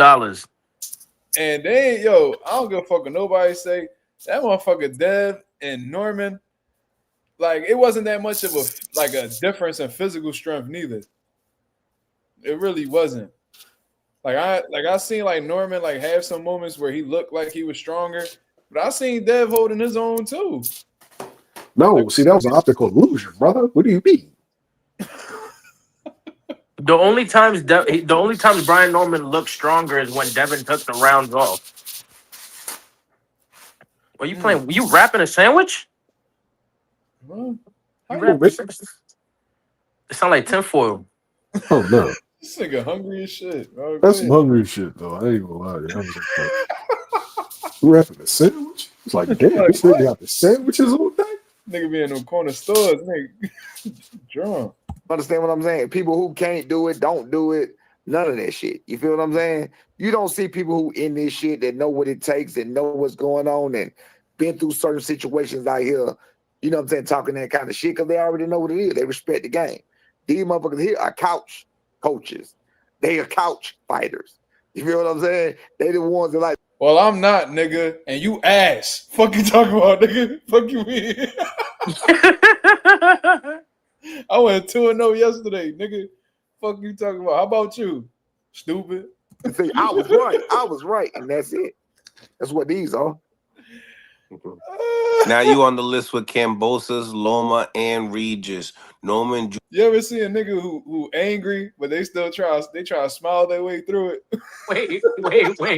Wait. Listen to how sad Mill Sings is. Let's listen to George. Let's listen to George. Jr. was on hands and knees. Congratulations. You and your son made Pillow Fist list. Be humble. What? Nah. Yo. He said you made the Pillow Fist list. Who said that? They said the Normans hit the Pillow Fist list. What? Hold on, let him read it from the beginning though, from the very start, bro. I got you. And needs. Congratulate Regis. Now you on the list with Cambosos, Loma, and Regis. Norman Jr. was on hands and knees. Congratulations. You and your son made Pillow Fist list. Be humble.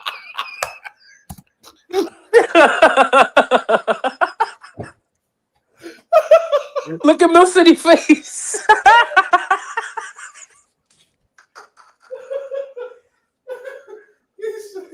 Yo, Mill City's sick right now, dog. Yo, the Pillow Fist list, bro. The Pillow Fist list is crazy.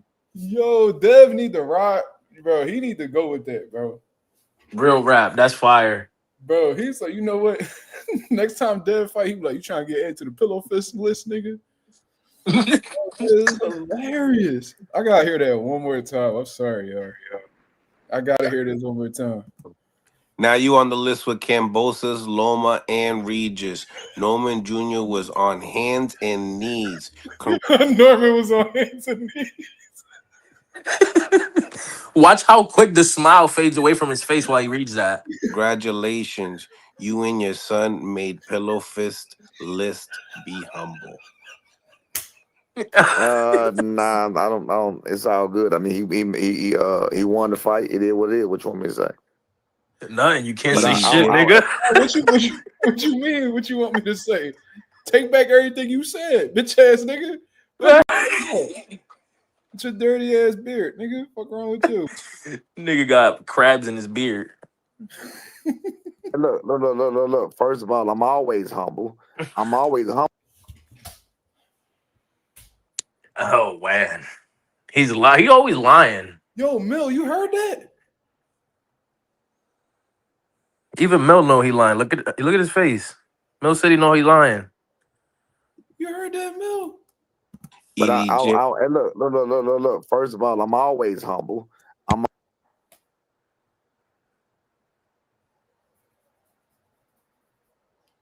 always humble in my humble opinion, and my humble opinion is still gonna be what it is. My humble opinion is still gonna say my son can do this, my son can do that, and I'm going to still believe it. And I'm gonna still be out here with my face, and I'm gonna still be out here telling you that's what it is. Again, you ain't finna tell me besides that knockdown that Devin was out there just showing his ass. He did not. Devin did get caught with some shit. Devin did get jacked. That nigga ain't had to show his ass. He showed a fucking right hook and put you on your ass, stupid. Fuck is you talking about? Fuck, you need to show Right. his ass. Right. He gave you a left hook and put you on your ass. You showed your ass on the canvas, nigga. Fuck is you talking about? Stupid. I'm sorry, dog. As much as that nigga talk shit, he deserved this. Yeah, For sure. Devin did get somebody. I mean, let's think of what we talking about. Regis didn't do none of that. You talking about it's gonna look like Regis? It did not look like Regis. You go It watch looked worse. Regis highlight, Yeah. that shit was just pop. Shit look like Diet Regis, nigga. What you talking about? Diet Regis. That shit like Diet Regis, nigga. That shit look like nigga, that shit look like you right. That shit look like part 2. That shit made Jamel. Yo, that's funny as He hell. he said these young niggas will get my channel in trouble. I'm out. I get it. Hold on, I can't hear you no more. What the fuck? So you can't Oh, hear I'm gonna me? leave and come back. All right. Yo, what? This nigga said it wasn't Regis. Like, nigga, you trying to make it seem like the shit wasn't as bad. Pop. This fight didn't look like Regis. You go talk to Devin Haney. Devin Haney will tell you Brian Norman Jr. wasn't being flat-footed. You feel what I'm saying? He just wasn't boxing as much as he should. He wasn't changing the levels as much as he should from to the head to the body. I don't know what y'all heard or whatever, but I heard people talking about I wasn't giving him no instructions. I was giving him all the instructions. Why you think my voice so hoarse? You feel what I'm saying? I was telling him exactly what to do. You feel me? So So you why know, he it is ain't what do it it? is.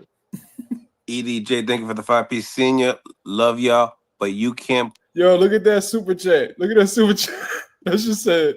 Look at that super chat. Thank you for senior helping me win $686,872 US. I hope you had a 2-pick on David and Devin too. That was easy money. I owe you $500 for Nikes. Spend more time in the gym with your son instead of the camera.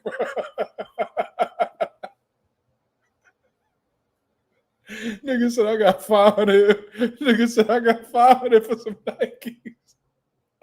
Nigga, spend more time in the gym and not on the camera.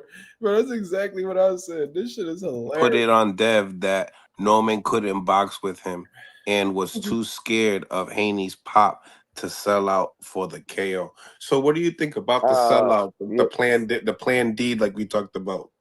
No, the plan D was to rough him up, but in order to rough him up, you got to get close enough. And I knew that we got close enough, it was going to be a clinch fest. And we wasn't going to win. It was going to be an ugly-ass fight. I was... But y'all didn't punch off the clinch, though. He did.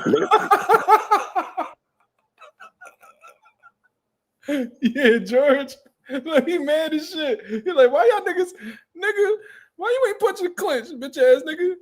Y'all nigga, man, that nigga George got some money on them, bro. Listen to this shit. Listen to this shit, bro. Listen to this. I don't know if you heard it. Listen. No. No. And I knew that we got close enough. It was gonna be a clinch fest, and we wasn't gonna win. It was gonna be an ugly ass fight. I was. But y'all didn't punch off the clinch though. He did. Right.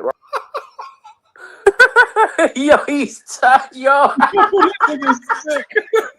But y'all didn't punch off the clinch though. Yo, that nigga Mill. Yo, Mill, that nigga George. Sick, wait. Ask me the question again. Yo, can you repeat the question, brother? No. The plan D was to rough him up, but in order to rough him up, you got to get close enough. And I knew that we got close enough. It was gonna be a clinch fest, and we wasn't gonna win. It was gonna be an ugly ass fight. I was. But y'all didn't punch off the clinch though. He did. Right. Listen. No. See, you got the plan all mixed up, right? We were supposed to rough him up, and we knew he was sissified, and we knew if we got close to him, he would want to run and hug. So in reverse, we was like, we gonna beat him at his own game. We're gonna box him, but somehow. I think it was that Victor Conte shit, because since when does Devin have muscles everywhere? I don't know. Bro, look at how that is some shit they would say. Yo, actually, George really looking at this nigga like mad as shit, bro. He tight, bro. He def put like 7 bands on.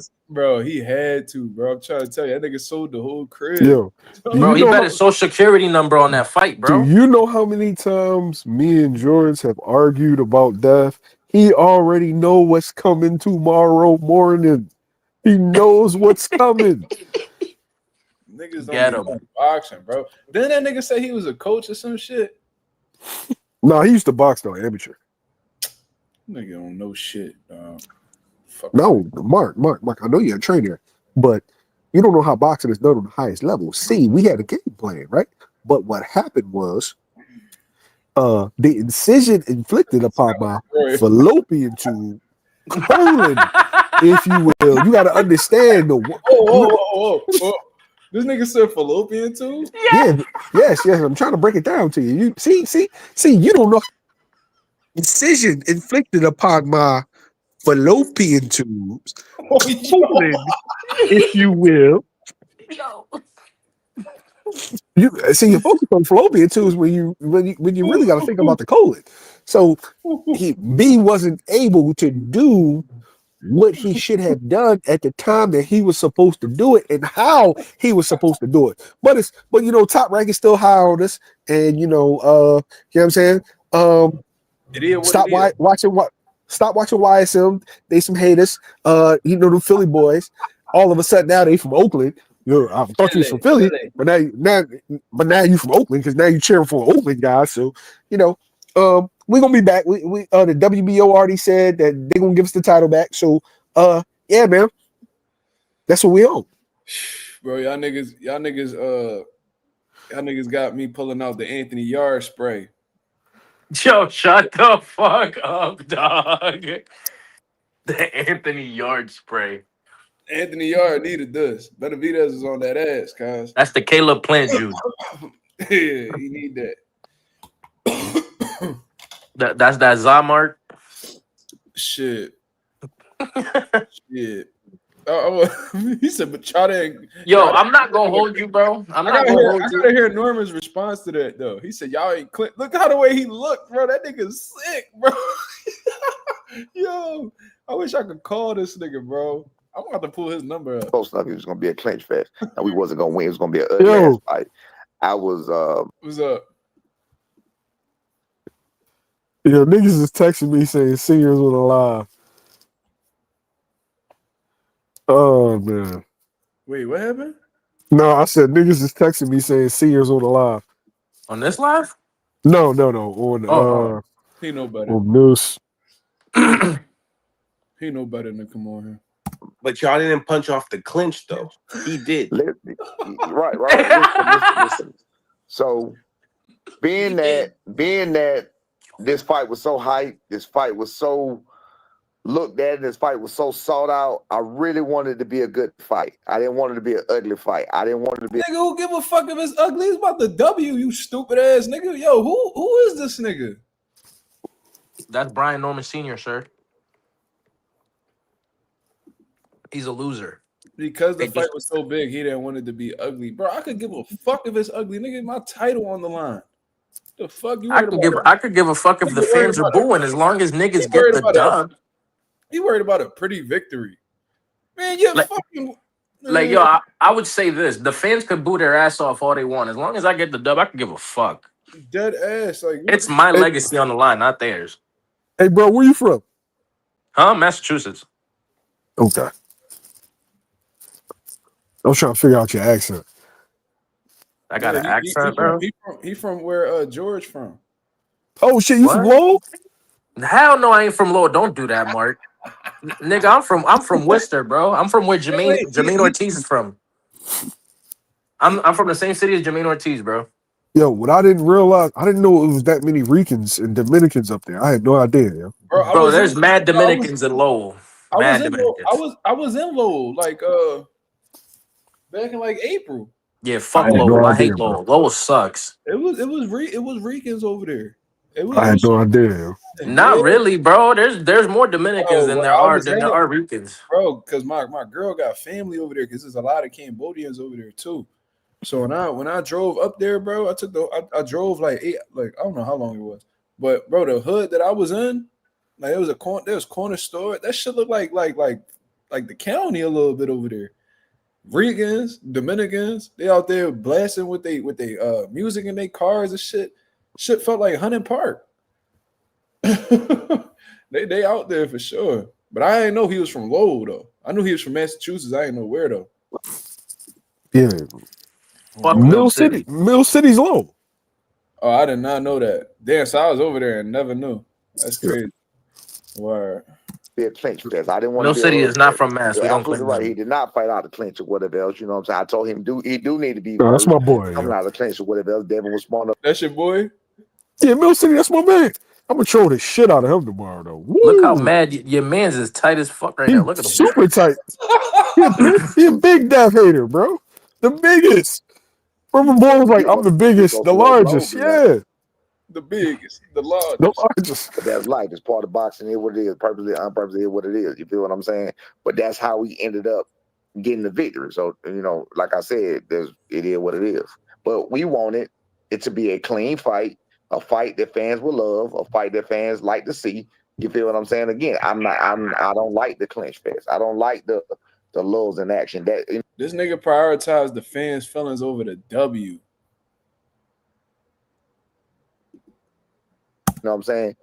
If you take Regis, that was a masterclass. He moved them to the left, turned them, spent them, popped them over and over, whatever else. That did not happen tonight.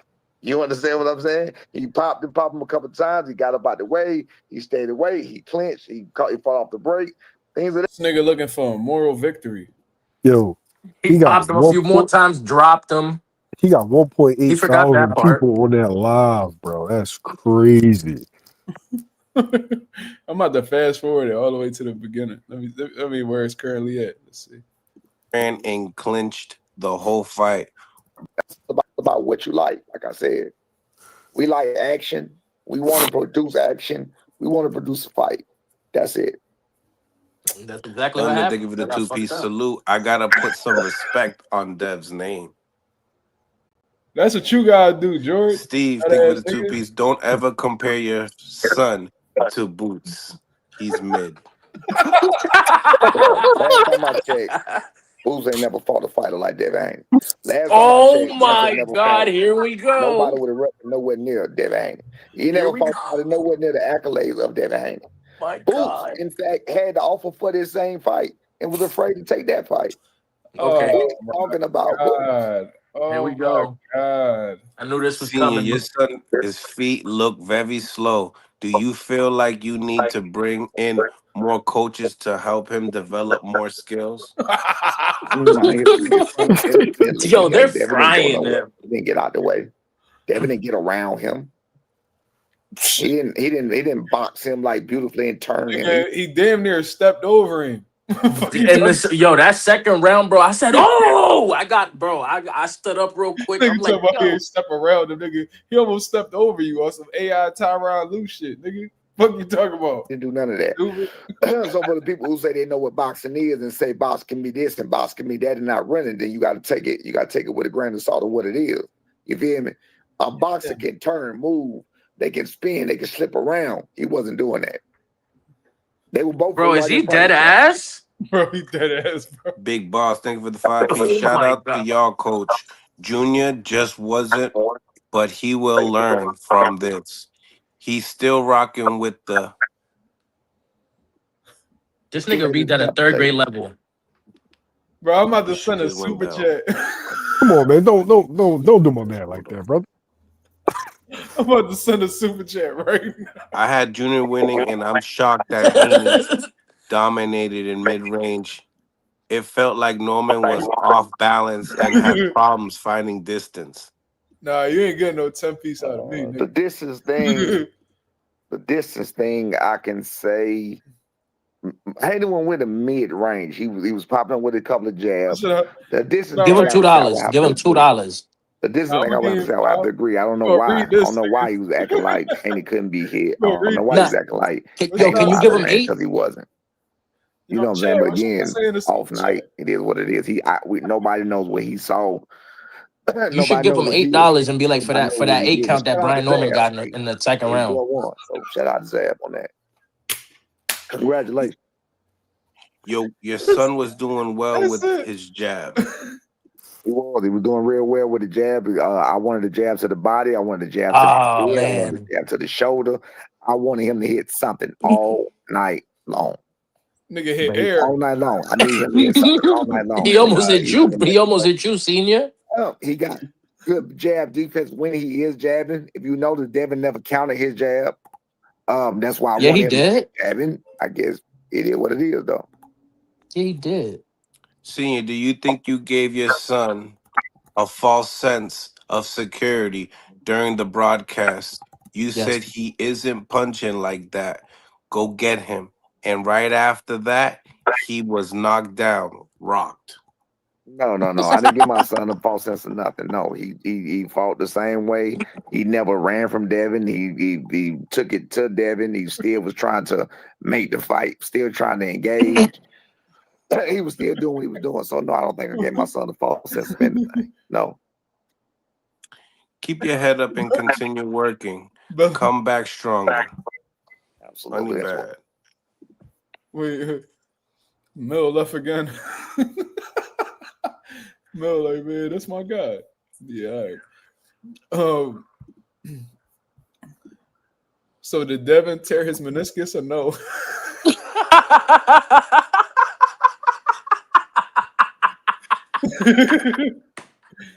That's what you about to say?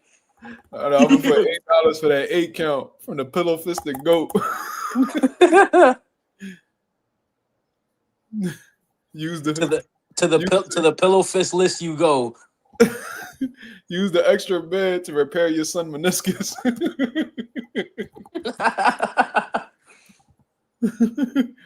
How He you ain't spell tear, he ain't tear his meniscus, but he tore his ACL on the way down. Yo, man. Yo, he should have just stayed off the internet, dog. Yo, Reed, Philly.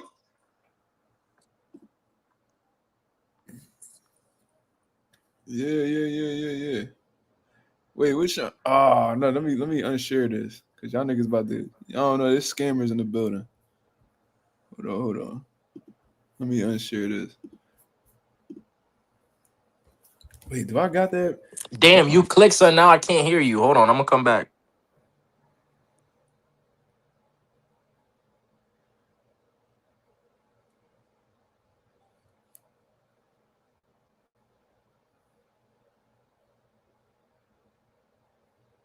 Oh yeah, I do got that. I do still use that card. Security code. Hold on.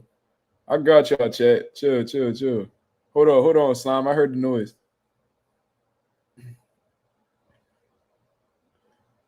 Virgil got a pedic on my wrist doing front flips. I got it.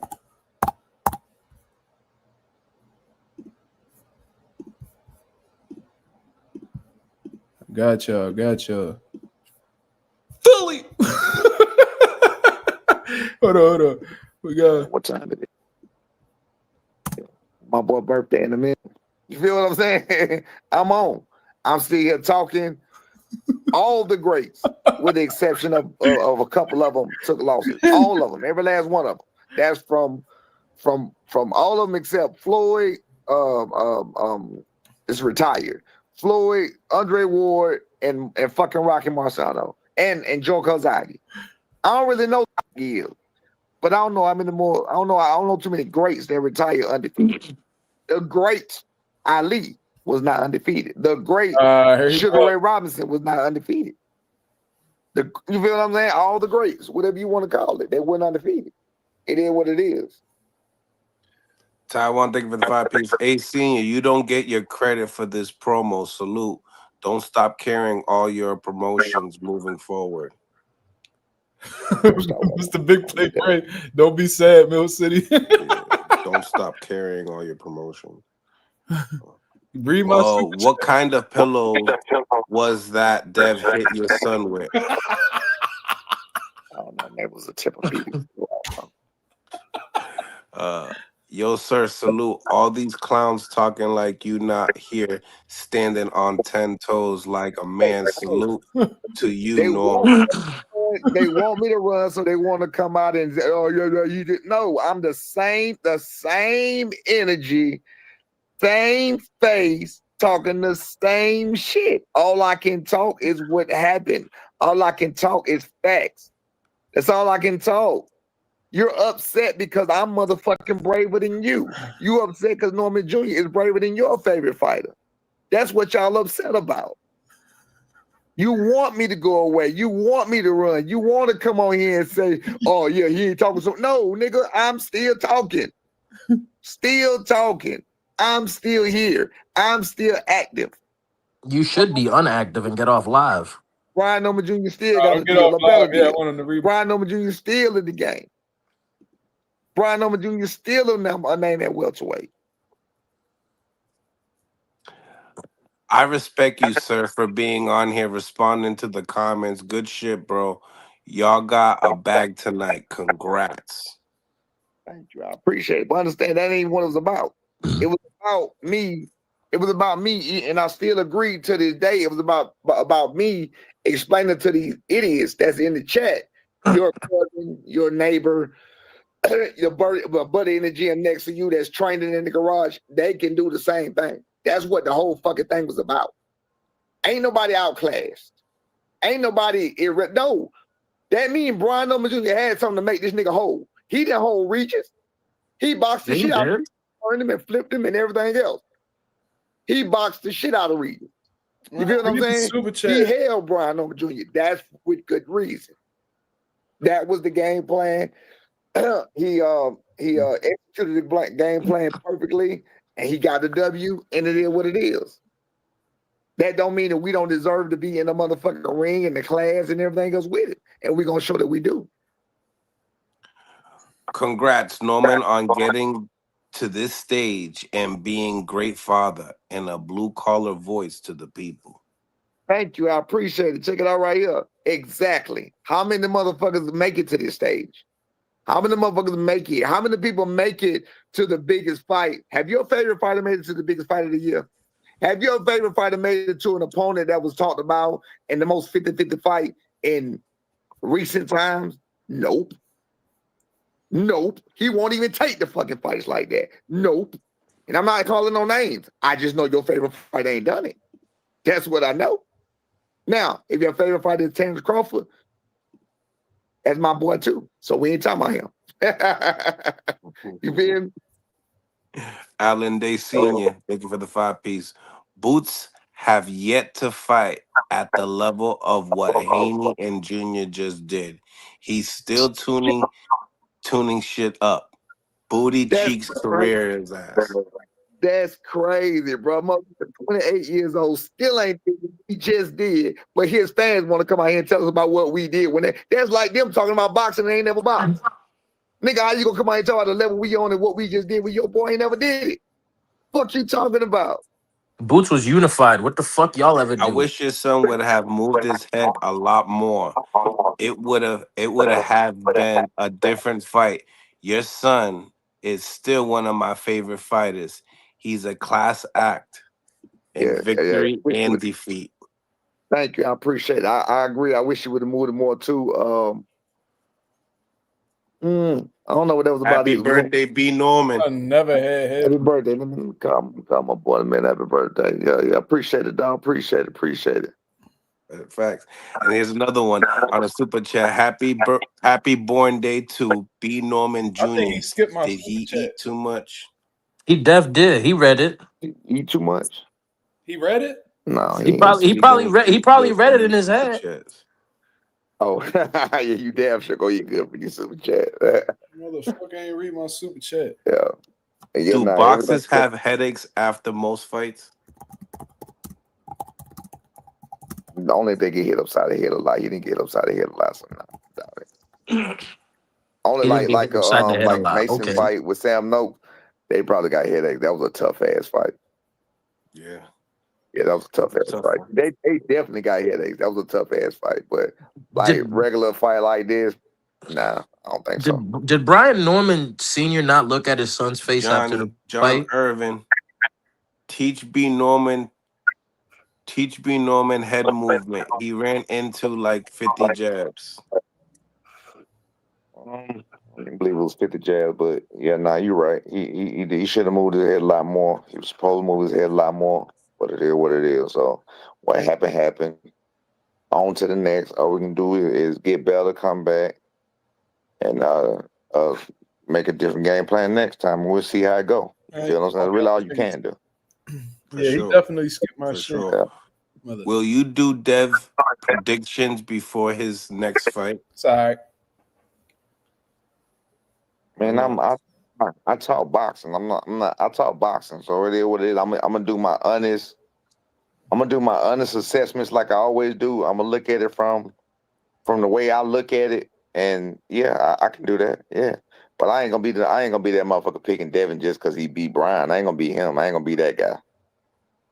You know what I'm saying? Like some people pick him just because. You feel me? I don't do that. Because again, like I said, what happened. But styles may fight, and I don't think Devin is going to fight everybody with the same style that he fought Brian Norman Jr. You feel what I'm saying? He don't just clinch. He does clinch and hold, but he don't clinch and hold that goddamn much. He clinches and hold a lot. This ain't the end. Everything happens for a reason. That's exactly what I said. I 1000% agree. I told y'all before that I said I don't see Devin beat my son unless it's divine intervention. I said it on here many times, and I think it was divine intervention. However, whatever, and that's what it was. I couldn't see it, and I still don't see it, to be real with you. He dunked your son and call out Virgil, and he wait. Yo, that nigga Ralph said. That nigga Ralph said Norman went back to the corner at the round two. That nigga like he got jumped. Norman, yo, when he said his son down, and I'm not laughing at the son, you know, that's boxing. I'm laughing at the dad. Dad was like, God damn, man. He was like, God damn, man. Yeah, he was pissed, bro. So the Norman sat down on the stool. He was like, God damn, man. That nigga was sick. Like, yo, this nigga he said, this soft punching motherfucker just hurt my son. Yo, that shit. Yo, that's crazy. That's fucking hilarious. God damn, man. How you go down from that? He way better than your son. And the eye test say Virgil better than Haney. 8 years old and still not in a big fight like this. Have Virgil been in a big fight like this at 28 years old? No. Virgil ain't even fought nobody like Devin Haney. No. We talking about two prospects, two upper echelon prospects, that's the contenders, that's never fought a undisputed champion, a real champion that actually went and took belts and won belts. Brian Norman did that at 24 years old. Neither one of those guys did hold that. on, y'all. Hold on, y'all. I'm about to fuck this live up. I'm about to fuck this whole live up. Bitch ass nigga ain't he ain't accept my super chat. So this what we gonna do. What you got in mind? You being petty right now, I could tell.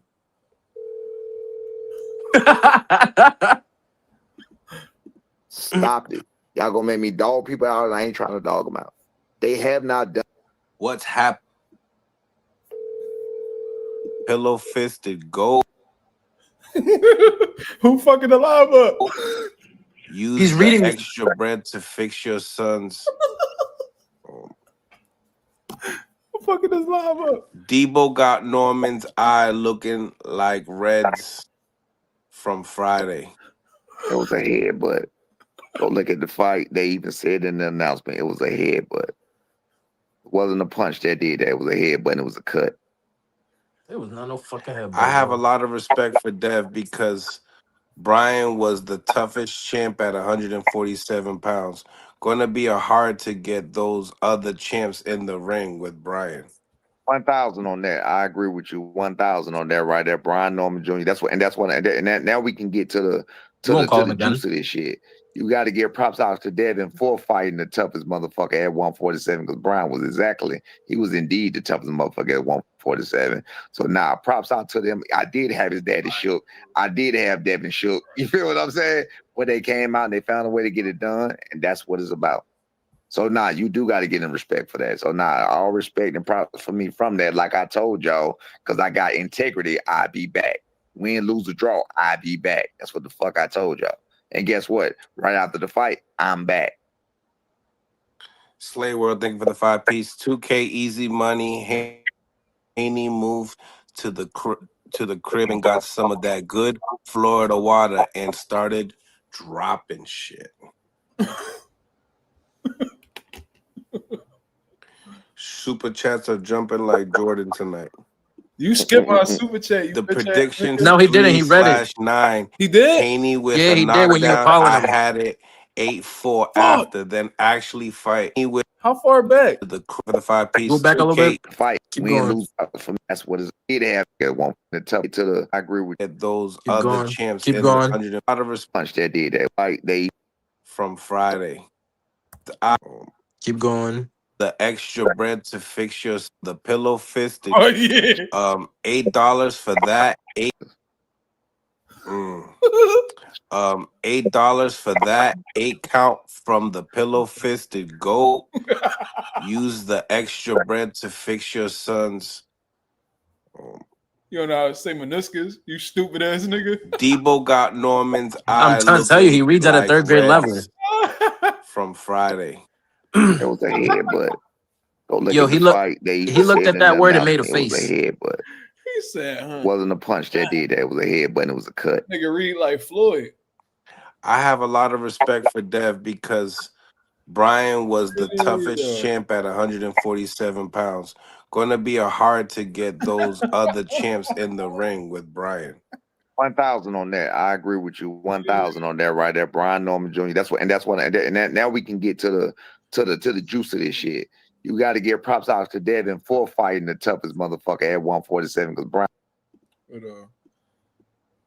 -9. real counterpuncher. From what I saw. And from what I saw, a real counterpuncher to me is okay, you punch, boom, I slip that shit, I come out with some heat. You feel what I'm saying? With a motherfucker that's his side. He didn't do that. When B was punching, he move, get out the way, whatever else, and tuck, get under, whatever he got to do, and then he'll come back and be a weight, and then that's when Devin get his off. You got to pay attention to what you were looking at. If he got a couple of counterpunches off, he probably did, but he definitely wasn't doing it a lot. Omac and Rachel, thank you for the 2. And that was exactly like I studied too. Junior, wake up. Wake up. You got knocked up. Wow. Well, we know that ain't true. Hey, he was saving that shit because he thought he was gonna be able to do that shit. That definitely wasn't true. Almost. They got to start pointing people for clinching every punch. Is crazy work. Yeah, again, I think unfortunately, I think he'll get Devin still gonna get a lot of hate behind that, but he gonna get credit for taking the toughest fight. He gonna get credit for beating the toughest fighter in the division, finding a way to do it, but his haters are still gonna talk shit about.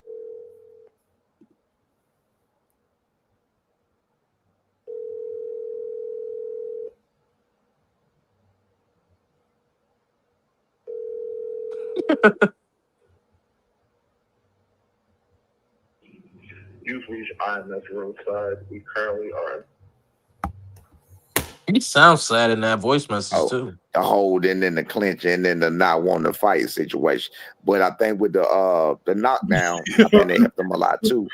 Somebody in the chat said, "Get up, Norman. Get up, son." Because they're gonna say that he bigger and stronger at 147. You feel what I'm saying? That he following the weight class he need to be in, and whatever else. So I think it's gonna help him, man. It's gonna help. It's gonna help him more than anything because the ones that don't like him. And the ones they got that you know what I'm saying, they got a problem with it, got a problem with him anyway. You feel what I'm saying? But the other ones, you still gave them a reason because all of that clinching and holding and not like a straight up fight like people like to be. And we ain't talking rock'em sock'em. Like I said, you could have boxed, you could have turned, you could have spent, you could have, you know what I'm saying? To make that shit look like Regis. Make it look like Regis. You feel me? But it did look like Regis. Yeah, it did. Good fight. He's okay with that. Like, he's okay with the fact that it didn't look like Regis. Nigga, you still lost, just like Regis. I was like, what the fuck? Like, man, I ain't even about to listen to this no more, man. I'm actually about to get up out of here and lay down with my son. Fucking hilarious, bro. Big ass cut a humble pie for the motherfucking Norman senior. You feel what I'm saying? Mm-hmm. Mill City used to be Popcorn Reading's worst enemy. Damn. Popcorn George. That nigga used to read like this. The cat said, ugly ass. It's okay, George. Sound it out.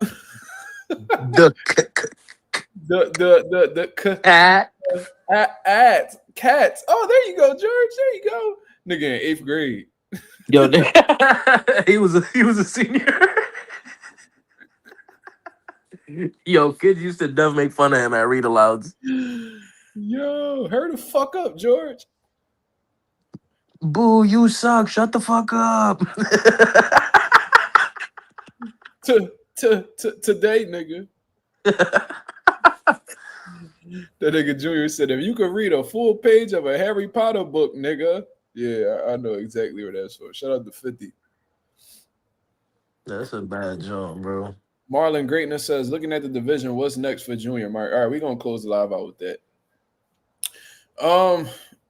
What's next for Brian? I mean, it depends on what he got in mind. If he want to go straight back into the smoke, shit, he can go ahead and take a tough fight. Fight Conor Benn. Shit, Conor Benn not even gonna look in his direction, bro. Just keep it 1,000. He not. I think they're gonna try to get Brian Norman back in the mix. They probably have him rumble, like a lesser known welterweight. You know what I mean? Just to get back in the winning column. Huh? Fight Stanionis. He ain't gonna fight no motherfucking Stanionis. But like Anonymous said, I like, and YSM said earlier, that Rohan Polanco fight, that's a good fight. Tiger Johnson, that's another good fight. Mm-hmm. Shit. I don't know. I really don't know because like 147 not really that crazy right now. So I don't really know where to really go in terms of opponents. Stanionis, that might be a little bit too tough for him to come back to. I think what they're gonna try to do is get him back in the winning column for sure. If he fights Tiger Johnson, I think he ain't getting back in that willing column. Damn, dog, this nigga fuck with Tiger Johnson heavy for sure. Top Rank isn't in the Norman business anymore. You think so? You know what I think Tiger Johnson should do? He should honestly try to get in position to fight the winner of Barrios, Ryan. But Devin definitely taking that one. Man, Barrios ain't fighting him, and Ryan ain't fighting that dude neither. But I'm gonna get up out of here, man. I appreciate everybody that came through and showed love. I'll be back at y'all with another live 10:30 p.m. Eastern Standard Time tomorrow to continue cooking up on what's going on in the boxing world. You feel what I mean? We on the road to 4K. We went into the 3,200 mark, about to hit that 3,300 mark. I hope you guys enjoyed this live. You know what I mean? Great boxing. You know what I mean? Shout out to Abdullah Mason, the new WBO lightweight champion of the world. Shout out to Ben Rodriguez for unifying his division. Shout out to Devin Haney for proving all the haters wrong. In my opinion, getting back in, boxing's good graces, was able to establish himself, become a 3-division champion. So what we talking about? 6 world titles and 3 different divisions? Absolutely phenomenal, man. That's Hall of Fame worthy type shit right there. You know what I mean? Standing out amongst his talented peers. Then, of course, David Benavidez for beating the dog shit out of Anthony Yarde. Great night of boxing, in my opinion, man. I'm looking forward to seeing what happens next as a result of this. And I appreciate everybody that came through and watched. You feel what I mean? So shout out Clarissa Shields. Yeah. Shout out to Clarissa Shields. And shout out my nigga Connor Ben and all that good shit, man. You heard? Until then, this is Marcus Rosa, a.k.a. Mazuma TV, signing off. I hope you guys have a blessed, beautiful one. I'm up out of here, man. Peace.